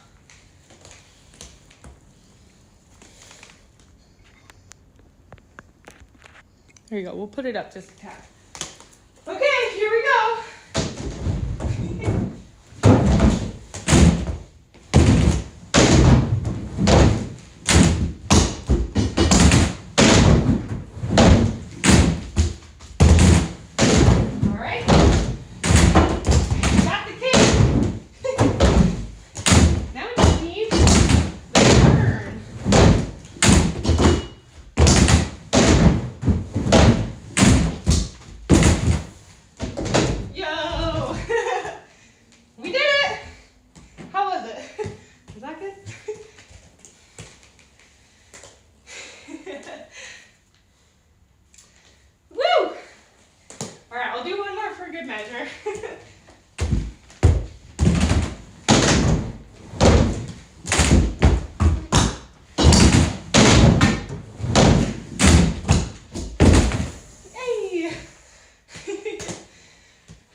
Kick.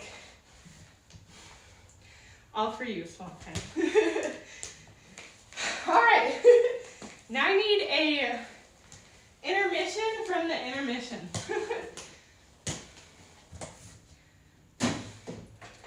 I mean, thank y'all. I appreciate you. I mean, this is like, I feel like this is making up for last week's Twitch lesson on Friday. Because it was really short. It was like less than an hour. And this one's a lot longer, but I don't know what made me think like, oh, you should go skate today, even though you're literally doing a lesson later. I guess today is just my workout day. But it's all good. All good.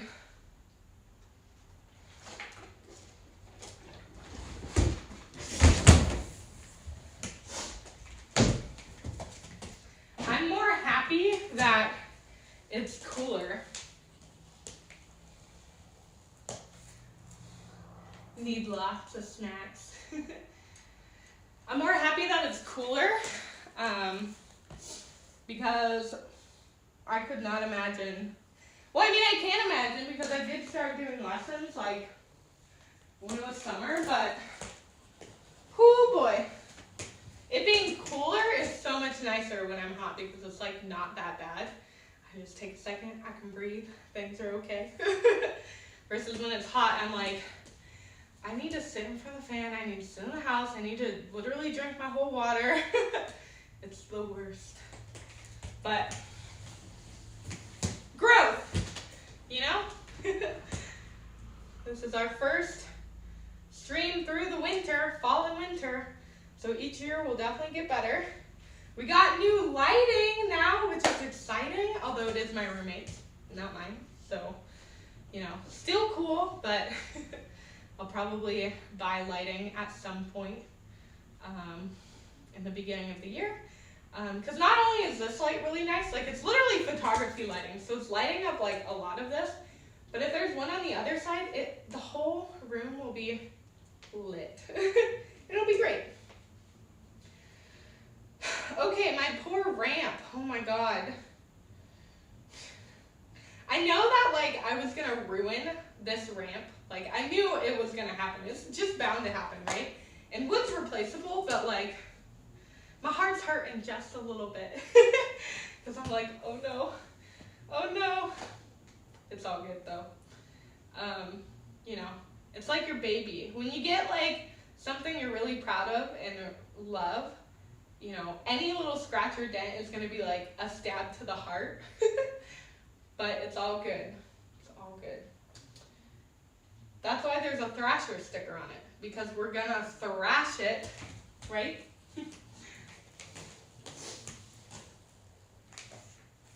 It's 40 degrees outside? Holy moly. Yeah, the cooler weather is so good. What is it here? Let's see. Wait. I think Kazi actually answered it already. Yeah, it's 53 here. What does my weather app say? Do I even have the weather app installed on this phone? My weather app says it's 54. That's so funny. Okay, now, what time is it? It's 7 p.m. I love that I like made a schedule on my Instagram and I'm not really following it. Okay, I'm gonna look at my I have little notes here.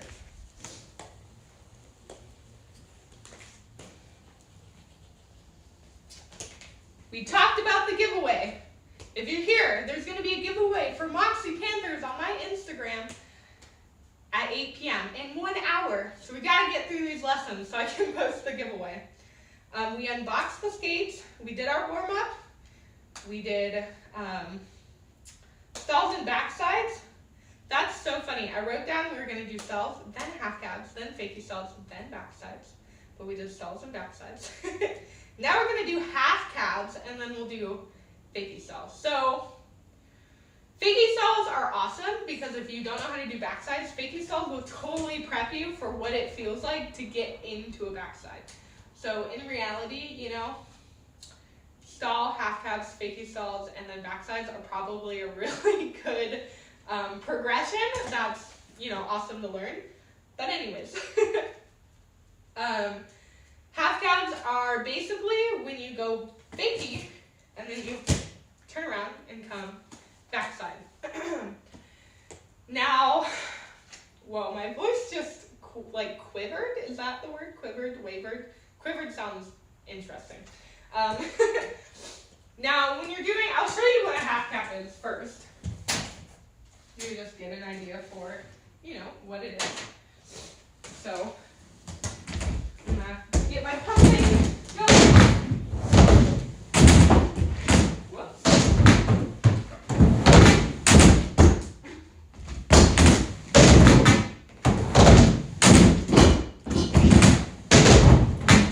So that is a half cap.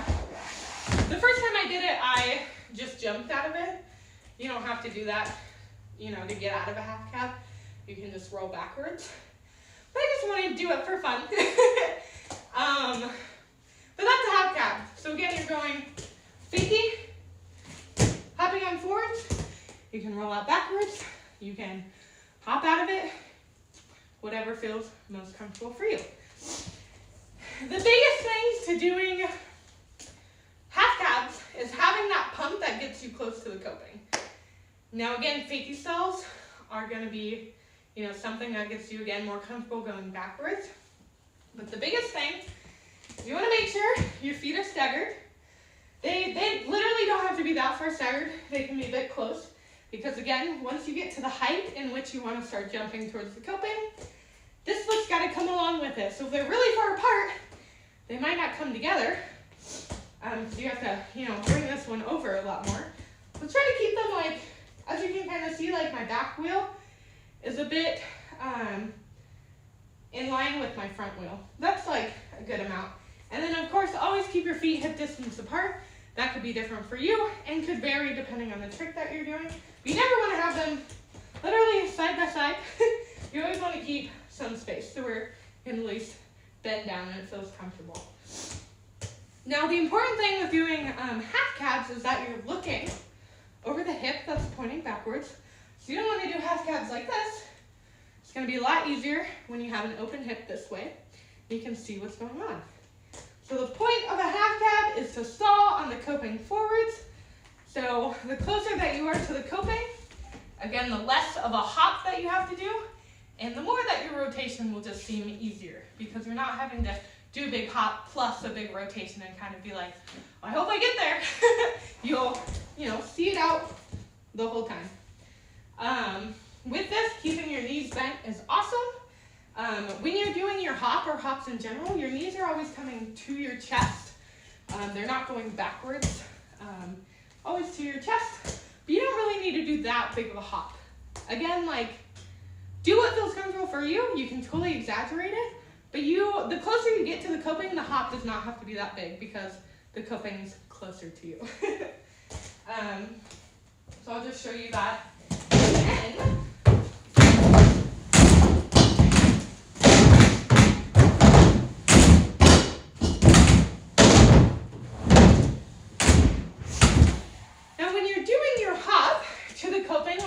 With all the other stuff, you want to make sure that you're squatting into it so you get into a good stall.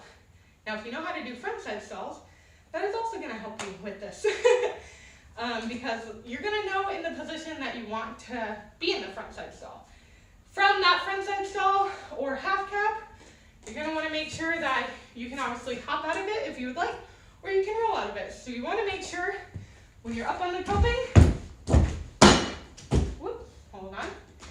Whatever foot is your lead foot or your non-dominant foot, whichever feels comfortable going backwards, you want to take that one off the coping, place it down, and you can either pick this foot up or you can just let it roll over the coping and you come down. Again, really important that you bend your knees when you're coming down so you can feel very stable. And if you're on, a quarter pipe or at the park or whatever, the flip of the transition doesn't catch you by accident when you're going backwards. Same when you're coming up to it. Always keep your knees bent.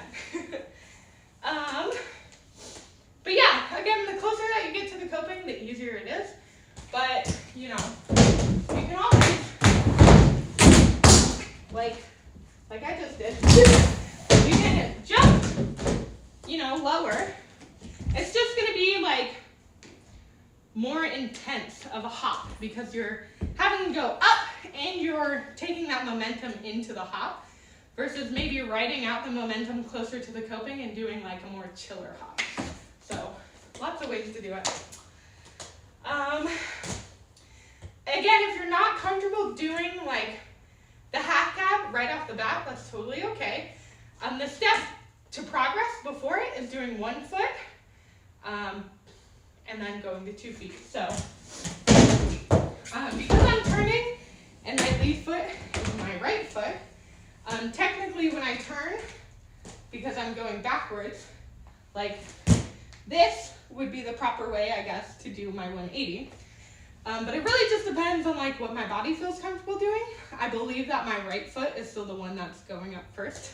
So I might end up turning and landing like this with this foot on as my step up. But I'll try both for you. So we'll do it in the way I feel is comfortable. So I did have my right foot down, and then I put a toe stop with my left foot like this. Like that. Again, if your feet are really far apart, you want to try to squeeze that in a little bit because it's going to be a lot easier to land it the higher that you go up towards the coping. But take as many steps as you need. Oh, wait. What's happening? Oh, yeah, Kino. We don't say stuff like that in chat because you'll be banned like you're about to be banned right now. Sometimes if we have mods are, you know, great.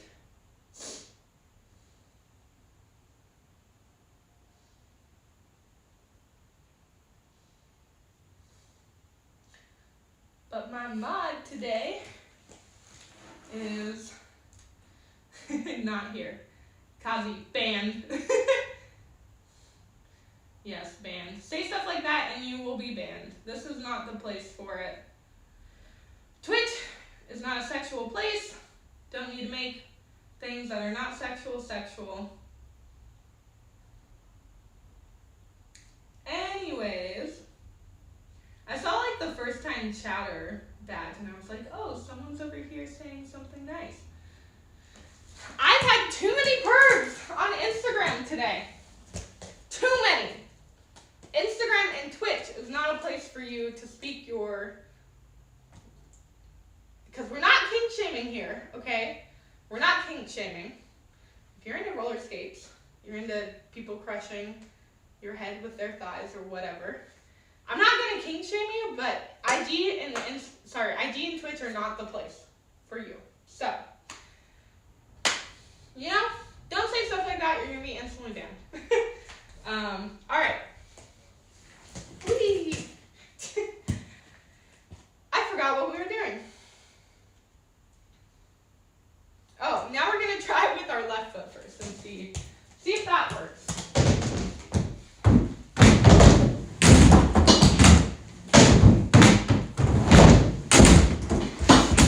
It does not feel right. It doesn't feel right. I'll try again. Honestly, just don't think like I even need that speed.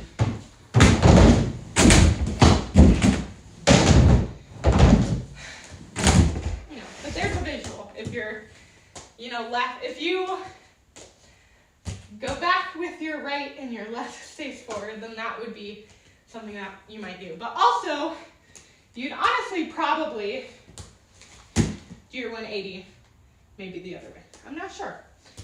Really depends on you. So yeah, those are half cabs. And that is like the step up to a half cab. There's really no like switching of your weight because when you're doing a half cab, again, you're jumping into it. But you can always use your toe stops. You can, you know, put one toe stop down, put the other up when you're doing your 180. All right, what's everyone saying? Okay, hate getting comments about my body on IG. Yeah, me too. It's really interesting too because like, I always thought that it was like certain things that I wear, which like it's not what you wear at all, but like there would always be specific shorts that I wear or things like that where I knew there were going to be weird comments. But like very recently actually, because most of them were from like cis men.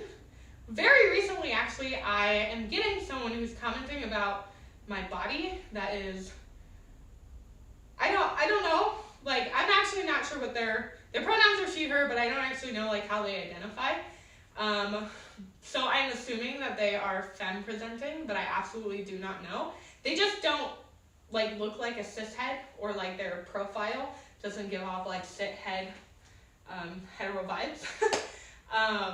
So I don't know, but I got like a comment from someone who was different than that recently, and I was just like, you know, I thought the gays and the theys and the girlies would understand, but apparently, you know, Not to say that it doesn't happen from all people, but like, I even told that person, like, you know, it's a shame that like all you see from a roller skate video is like a certain part of my body. And they were like, oh, I don't even like, it's not even like that. And then yet again, the literal next video that I post, they say something about my body, and I'm like, okay, what? Like, first time it's like, you know, like for some people, like commenting about other people's bodies, like, might be okay, but like the strangers on the internet, I don't think you should be doing that unless like somehow you've gotten consent from the person that is an okay thing.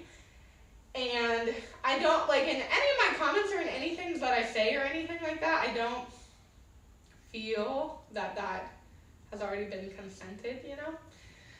But whatever. So I restricted them, which I normally block people that are straight up pervs. Like, I had this really weird comment today that I was, like, literally said, like, I don't mean to be a perv, but, and I was just like, you already messed up the sentence, like, with that, like, what is wrong with you? It was very weird, but anyways, yeah, so, very rarely do we get them on the Twitch, because you have to, like, verify yourself and be a follower and all this, but that's not the first time it's happened, so, but, anyways,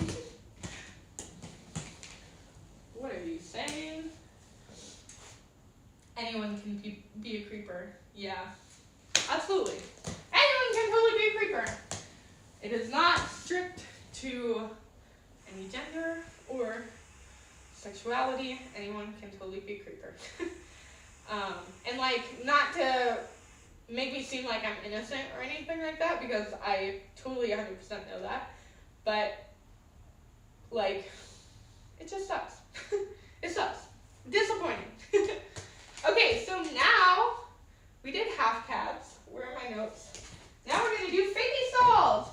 And we actually did a fakie stall tutorial very recently. On Twitch. It wasn't last Friday, but it was the Tuesday before that, I believe, or the Tuesday before that. Very, very recent. And we did fakie stalls with slide blocks. So a lot of what I'm going to say is very similar to what I, you know, am going to say in, or what I have said in that fakie stall tutorial. The only difference, again, is just where your feet are going to be. Instead of like being on top of the coping, which you can do with like a slider, again, you're going to have a wheel be on the deck and a wheel be on the transition. You're not going to be straight onto the coping. So I feel like a lot of the stalls, which is why I'm kind of like not spending too much time on each one, because a lot of the things that I've already said that are particular to like the stalls we're doing, I've already said, and you know, applies going forward. But you know, it's fun to still learn live, and I still want to like go over these, so I will. But just keep in mind. Okay, so let me show you what a fakie stall is. So let me get some speed here.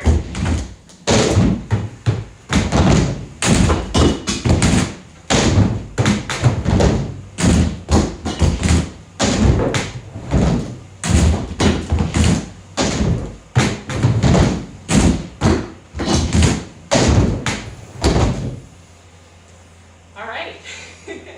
So those are fakie stalls. I did them two different ways. I did the first way and then the second way, and again the first way and then the second way. So if you caught on to that, good job. If you didn't catch on to that, that's okay. I'm gonna go over them again. So the first one that I did, I rolled onto it, and just like you're doing a front side stall, back side, a fakie stall, you're gonna be lifting your heel and taking weight out of your heel to get that wheel up and over. Or you can absolutely lift your heel up once you get to the coping. The hop on, which is the second way that I did it, we got close to the coping and then we brought our knees up and hopped on to the coping using our pump and momentum. And we just, you know, instead of riding it all the way up, we just hopped onto it. So I'll show you the roll on now, and then I'll show you, I'll say it out loud. So we're gonna do the roll on.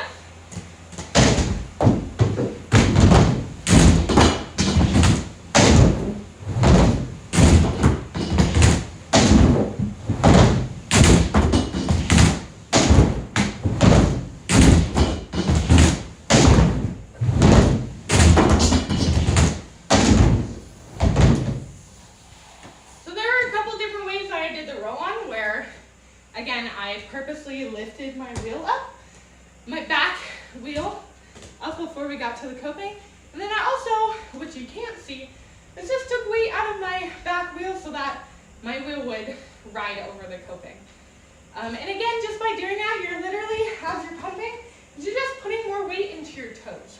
So you're not like literally putting all the weight that you have, you're just lifting your foot up just a tad.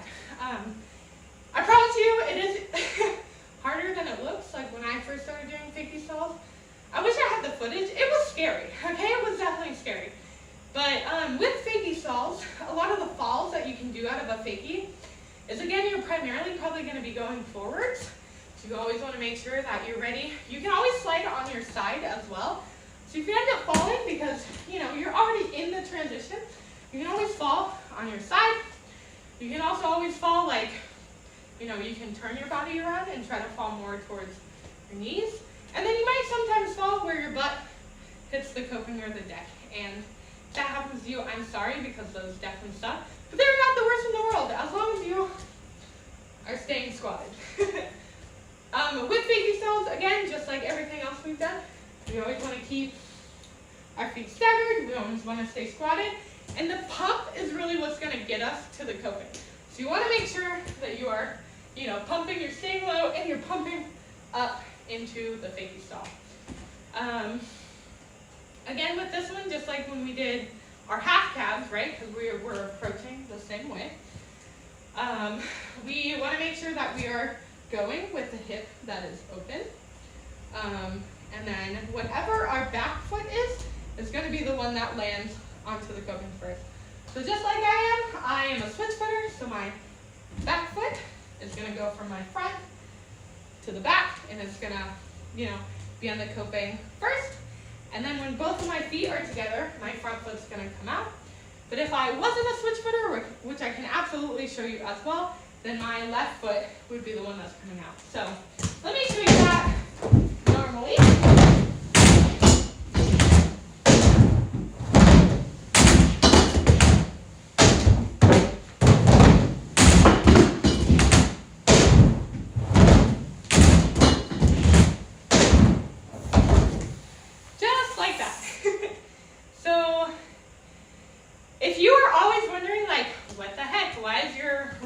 Always the one in front and back. Just let me know. I'm probably doing it without realizing it, and I'm absolutely more than happy to show you, you know, with the correct foot in front. And the same goes, we can try it. I think we tried to do it actually when we were doing fakie stalls.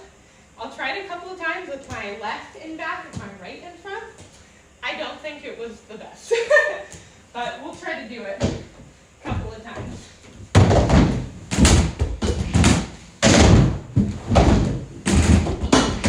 Oh no! It's a disaster, actually. We're not going to continue the disaster. I'm turning a lot, so. But anyways, that would be how you would approach it, right? With your left foot in back, and you would look over your left.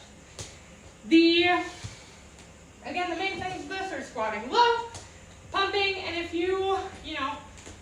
if you're not ready to do the fakie, which I'm kind of going backwards on all of these because I want to show you what it looks like, and then I want to show you, like, you know, the progress to get to it, which I don't think anyone, let me just double check. Yeah, I don't think anyone has any comments or anything, but the progress to that, just like when we were doing half calves, right? We turned around and did one foot.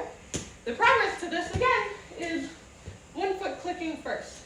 So just like when we were doing front side stalls, you know, because we're rolling into it this first time, you always want to make sure that, you know, your first foot can get there first. So you can come up and just practice, you know, getting that first heel on first. Just put weight into it. Right? And then do both of your feet. So the breakdown is just get that one heel over, right? Obviously pump up to the coping and make sure you can get there. But once you're ready for that, take some weight out of your heel and just try to get that foot past the coping. You don't have to worry about stalling. Just make sure that you can get there. Add more of a pump into it, and then once you get that foot past the coping, you want to place some weight into that heel. And by doing that, you're just going to bend into it. Because you should actually feel it like literally in your thigh, like right here. If you squat into it, you'll feel it. Or you'll just feel like this muscle tightening. And then when you're feeling comfortable, again, you want to bring that other foot up.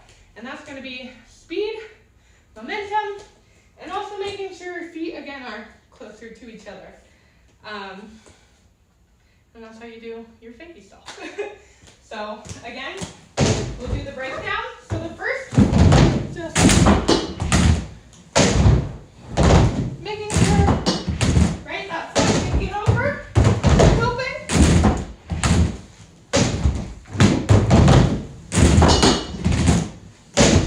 Now put some weight into it. You can squat even lower if you want to. Oh my God.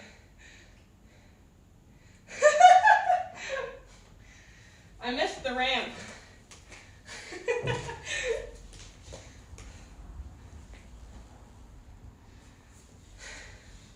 Sarah! Hi. Oh, sorry, crash test dummy. I just missed your comment. Let me check in just a second. I just love that I missed the ramp and went into the dryer. Okay. So, you want to get your foot right over something. And put some weight into it. Now, pump. Get that other foot in it. Make sure you still squat.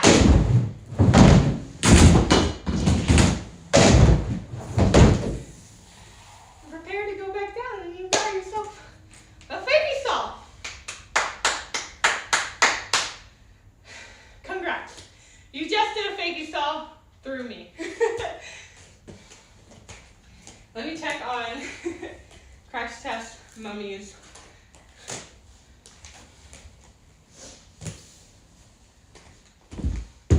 We'll take a little intermission real quick.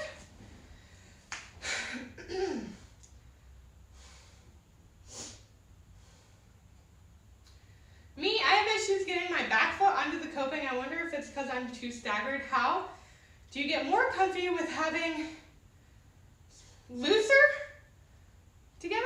I don't know what that word is because for some reason Twitch thinks it's a slur. Oh, them closer together. Dryer trick.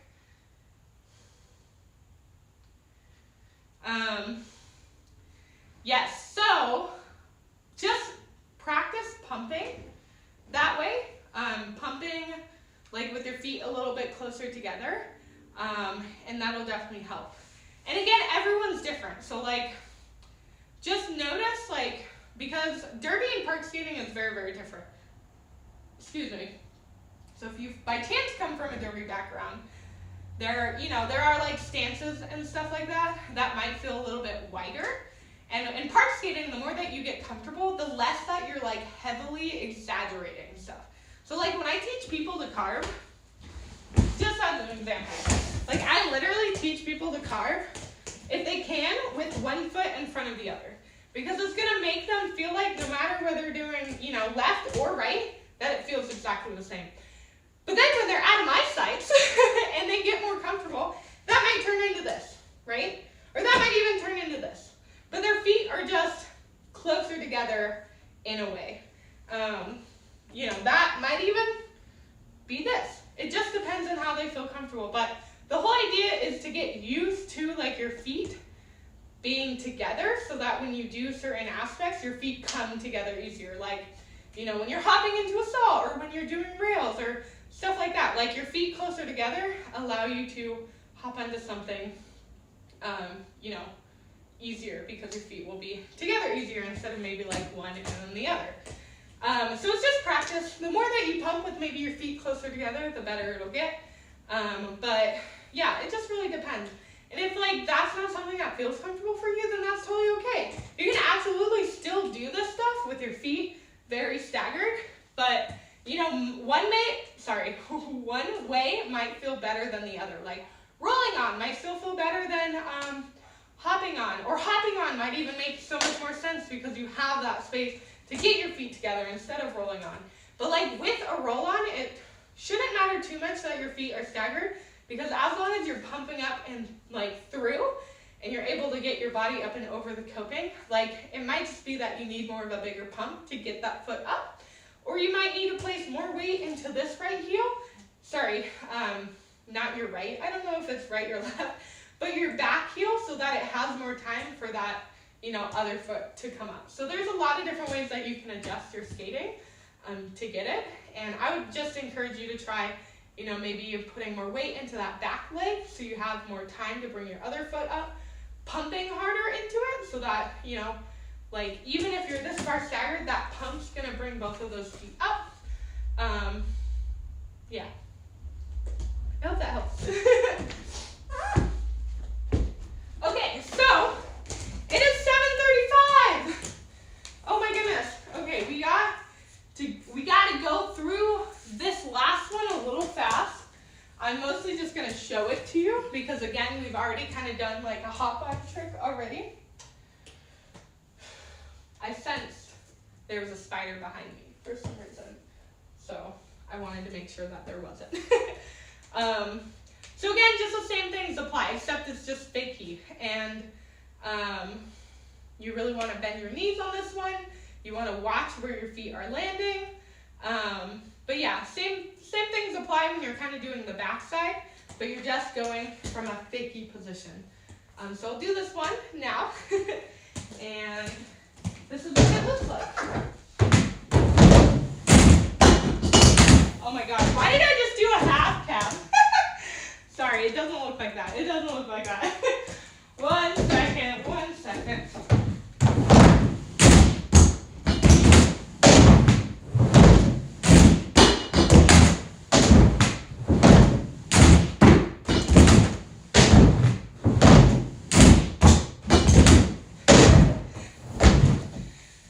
I just really want to do a half cab for some reason. So yeah, again, just like backside side, really want to squat into it so you can stall at the top. The closer that you get to the coping, the easier it is. I don't know why that took a lot out of me. And yeah, that is the hopping version of doing fakie stalls. Again, just like hopping into a front side stall, just like doing a backside, you're hopping from a closer point to the coping, from the transition to the coping. Now, again, I was like a little bit lower, but again, the closer that you can get to the coping, just takes away how big of a hop that you have to do. So I'll try to get a bit closer to the coping on this one.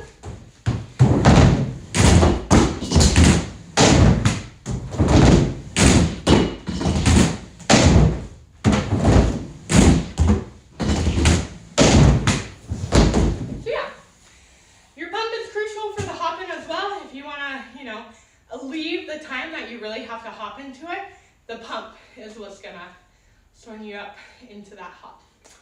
So yeah. Whew, I'm gonna sleep real good tonight. I have some stuff that I actually need to do on the computer tonight, but I'm probably gonna I'm gonna take a shower, play Minecraft, and sleep. Tomorrow we have an event and I'm really excited for it, but I don't really have to like do a lot of skating. I'm just gonna come by and hang out. So yeah, thank you for tuning in. Now I just kind of need to give you like a debrief on the Panthers. I mean, honestly, I have totally forgotten about the fact that the left foot has pinched my pinky this whole time, because it's not, again, it's bearable. Like, it's not the worst thing in the world. So, the 7s, I have Moxi Panther 7s, by the way, and I'm in shoes in 8.5. They're good. They're good. I don't have any issues with them. Again, they're wider than lollies, and, you know, they have a lot of stiffness to them. as I've done everything already here, as you can see, when I warmed up, when I tried some tricks, like I was able to do a lot in them. I just kind of had to warm up and get comfortable. I don't think that, like I think out of the box, these can totally be skatable. You're gonna have to do a lot more work, especially depending on like, you know, your situation, whether like wood, softer wheels on wood are harder, okay? Softer wheels on wood are harder because wood is already like softer, and it totally depends on like the wood that you're using. That wood's softer. This wood is a bit harder, but like even just by the marks that I've made, it's not that hard. So when you're using like a wheel that's already giving, right, absorbing, on something that's also absorbing, you're having to do a lot more effort. If you do it on, you know, concrete, like gummies at the rink are not too bad. Gummies at the skate park, depends on the skate park. Like you're still doing a lot more work because gummies are heavier. But these gummies are like thinner, which is great. Like they're not like Moxi gummies. Again, they're more of a hybrid. So skating today was not bad. Like I'm not complaining at all. I have the energy and I have like the stamina and whatever to have skated today. Twice, I guess. But, you know, like if you are a newer skater, you're gonna have, like skating in general is already gonna be hard, that I think that like having a Panther is not gonna be bad. So far I've gotten used to having a lower toe, and I'm not mad about it at all. Depending on what trucks you can probably get for the Panthers, like if you get Hucks or something like that, then that might alleviate how, you know, low riding the toe stops are. I don't know if Hucks fit on the Panthers, but Hucks are supposed to be like pretty universal. And Hucks are pretty high. So like, I would assume that like, you know, that would be a great way if you want to get into grinds and stuff like that to alleviate that low toe stop. Other than that, like again, I, you know, had them at the, well, I scuffed them up already. My garage is like super dusty and stuff. But I will definitely show you because I have some scuffs on the toe already. So I'm absolutely going to go get a black, why am I so far? Let me scoot up a little bit. I'm absolutely going to go get a black a black toe cover. Trying to think of what else. Like I like the laces. The laces are cute. They're not bad. I like that they match the back. Like I'm not really one for like leopard or cheetah, but like these are cute. Like I'm not mad about them at all. And I even think like if you don't like the leopard in the back, you could totally paint them with like, you know, suede paint or whatever and make them black or a different color. And then you can obviously change the laces too. So that's totally fine. The wheels are cute. I like them.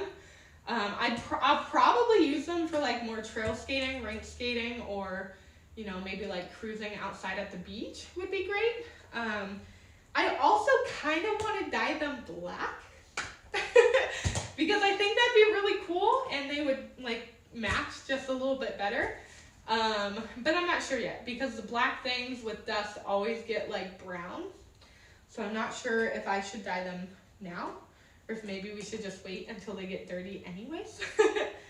But I'm not mad about these at all. I really like the Panthers.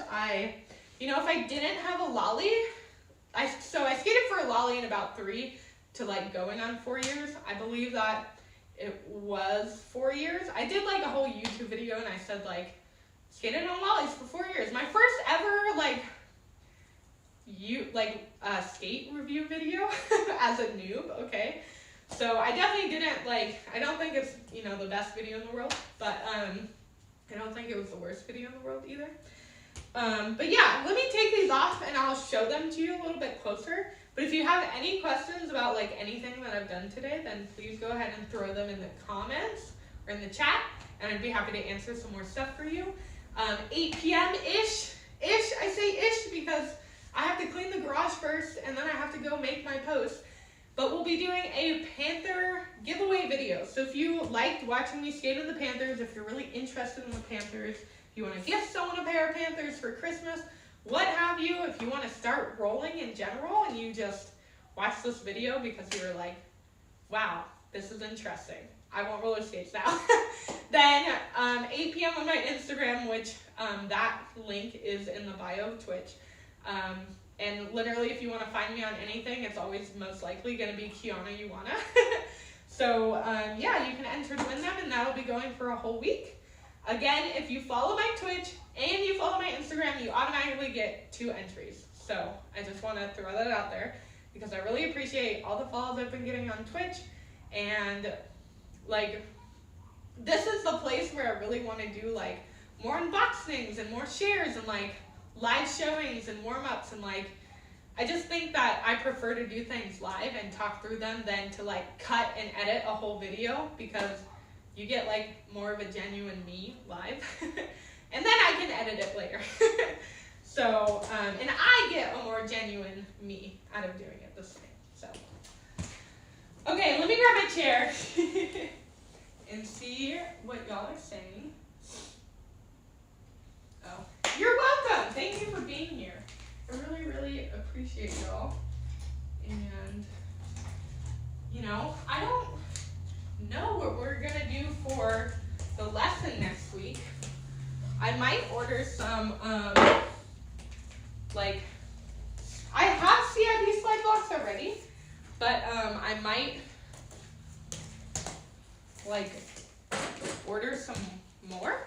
Or maybe get some more over from Sin City Skates, because a lot of people will wear, sorry, let me wait to talk. A lot of people will wear CIB blocks with their Panthers. And I do think like the best way to show y'all like wearing these skates in and stuff is by doing like all the lessons in these skates. So having slide blocks is probably going to be the best thing if I want to do things with slide blocks. But other than that, like totally fine to not do that. You know, like we can do a bunch of lessons without slide blocks too. There's tons of stuff that I can teach. And I'm trying to think of what else I need to tell y'all about. We love a block. Thanks, Tora. I mean, I don't really know. I'm not sure. I'm gonna get my coat on because now that I'm not skating anymore, I'm cold. But let me take my everything off. I'll show you up close what the Panthers look like from just the skate today. And I don't know, I don't have too many updates. I think closer to the holidays, like I want to do something really fun with some other skaters on my stream. So I gotta start like getting that together. I don't know what we'll do next Tuesday. Thursday, I really want to, I got some DIY pivot cups from Disco Blocks. And basically, like, it's like moldable plastic. So essentially, you heat up this plastic and you can basically fill it in your pivot cup, and then you put your truck in it and it makes a DIY pivot cup. So it's not specifically something that's already molded into a pivot cup, you DIY it. And I have some of those, and I think that I need to replace some pivot cups on my current park skates. So I think that we'll do that. Yeah, it is interesting, which is why I want to try them out. But it's really cool because it's not just like, it's essentially giving you a pack of like a bunch of pivot cups. Instead of having to like wait for Rydell or, you know, whoever you're ordering your pivot cups from to give you extra pivot cups, because I feel like pivot cups are so rare. Like getting extra pivot cups are so rare that like you can buy this pack of plastic that's very similar to pivot cups already, and you just have yourself a DIY pivot cup that you can fix and mold and whatnot. And you know, like that's pretty cool too, because like if a certain pivot cup that you have is different and maybe you can't even get it, or I don't know, you're just in an instance where you really need to like fix a pivot cup. You know, like it's just something, another accessible way to have a pivot cup. So, yeah. But we're gonna do that on Thursday, and then if I can get my computer to run, because I'm having a mic issue, and I don't know if I need to go buy a new mic, or if it's just my computer. I'm gonna test that, and then we might do a skate maintenance and then some games afterwards. So I think I might play some more Cult of the Lamb or Fall Guys. And then, this Friday, we are going to be doing more community games. So I really want to give y'all the chance and option to play games with me. So we're going to do Fall Guys this Friday. I think we'll probably start at about 5 p.m. I don't know. I'm not sure. Maybe 5 p.m., maybe a bit later than that. Really just depends on what's going on in my life. But I do want to do some community games on Friday. And we were going to do Fall Guys last week, but we stayed playing Among Us. So we'll do Fall Guys, and y'all are more than welcome to join. And that's it. Those are all the updates I have for you. Let me take these skates off. I'll show you what they look like. And then that will be stream for today. Thanks for being here. Hopefully I can show y'all more skates in the future. I love, I love showing skates, sharing them with all of you. And, we do have that jack too that needs to be mounted that I will need to get mounted at some point. So we will definitely do some jack 2 review, warm-ups, etc. Get my little slippers on.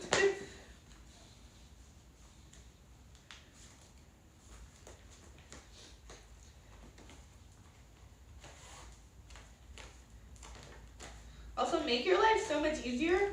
Loosen your skates up as much as you can when you're taking them off. Just so easy to slip them out.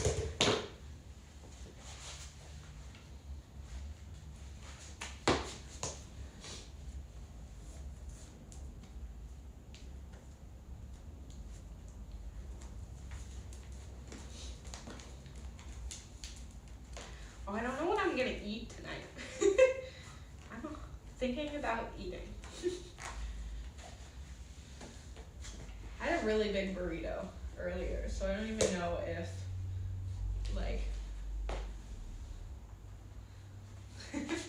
I'm gonna eat anything. But, okay, let me go ahead and show you the skates. So, I need to make sure that I'm showing them in frame. So this is my left boot. This is the one that was pinching. And here is what it looks like. Can you see this? Hold on. One second. Actually, I think I'll just put them on this table because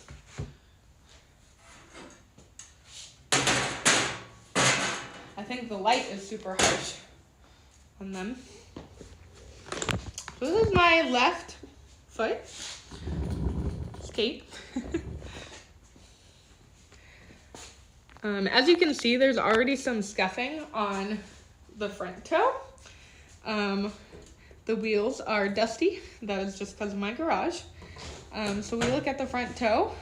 It's scuffed on the inside.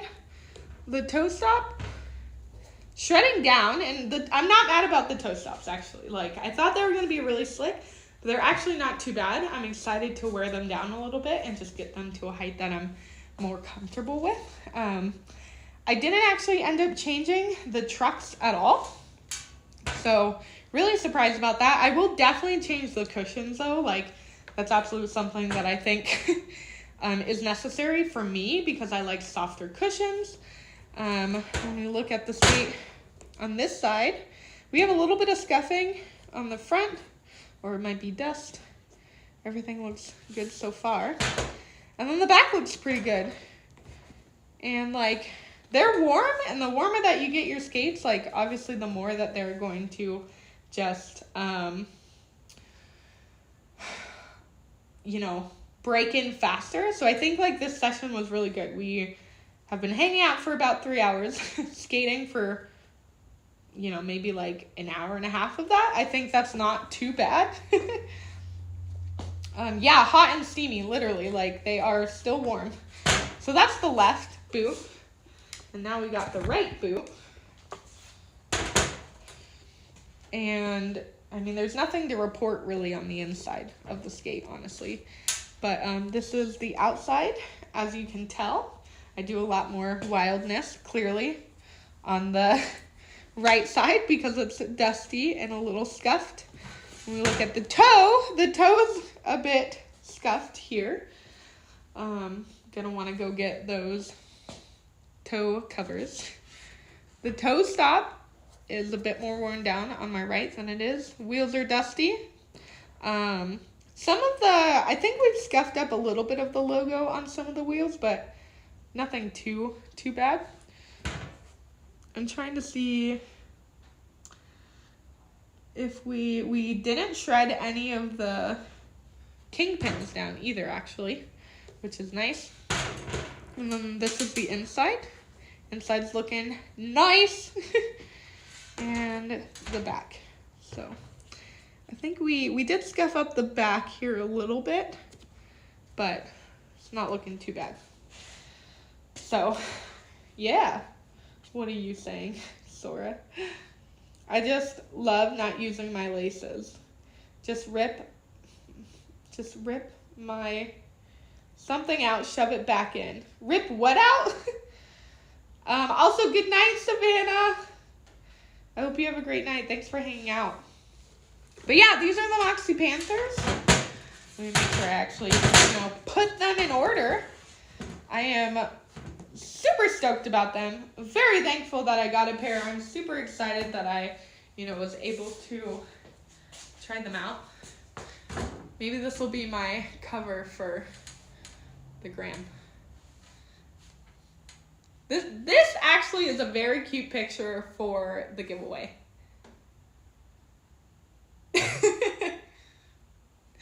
Wait, hold up. I need footage anyways for the giveaway. Where's my phone? This is pretty cute. Not gonna lie.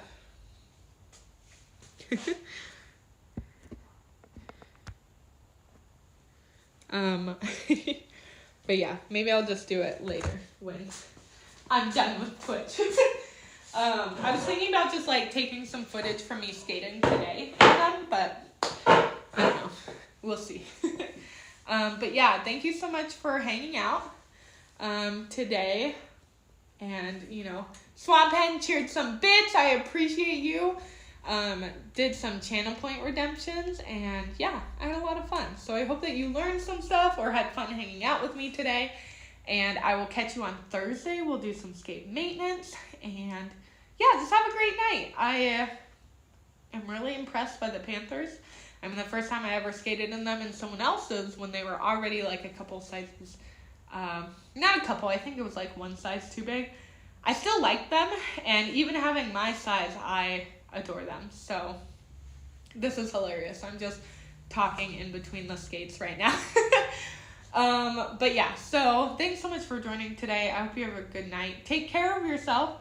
Drink some water. As always, you can use my code KianaYuana at Moxi.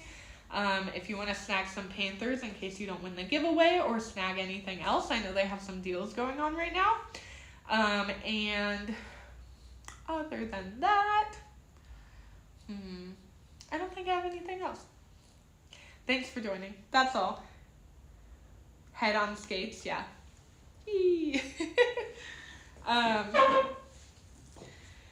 But yeah, make sure to go over to Instagram. Oh gosh, it's almost 8, y'all. Okay, go over to Instagram very soon and there will be a giveaway. So, good night.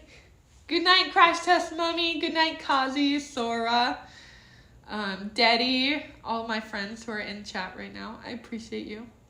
And I will see you again very soon. Bye. Good night. Take care of yourselves. Drink some water. Get some good sleep.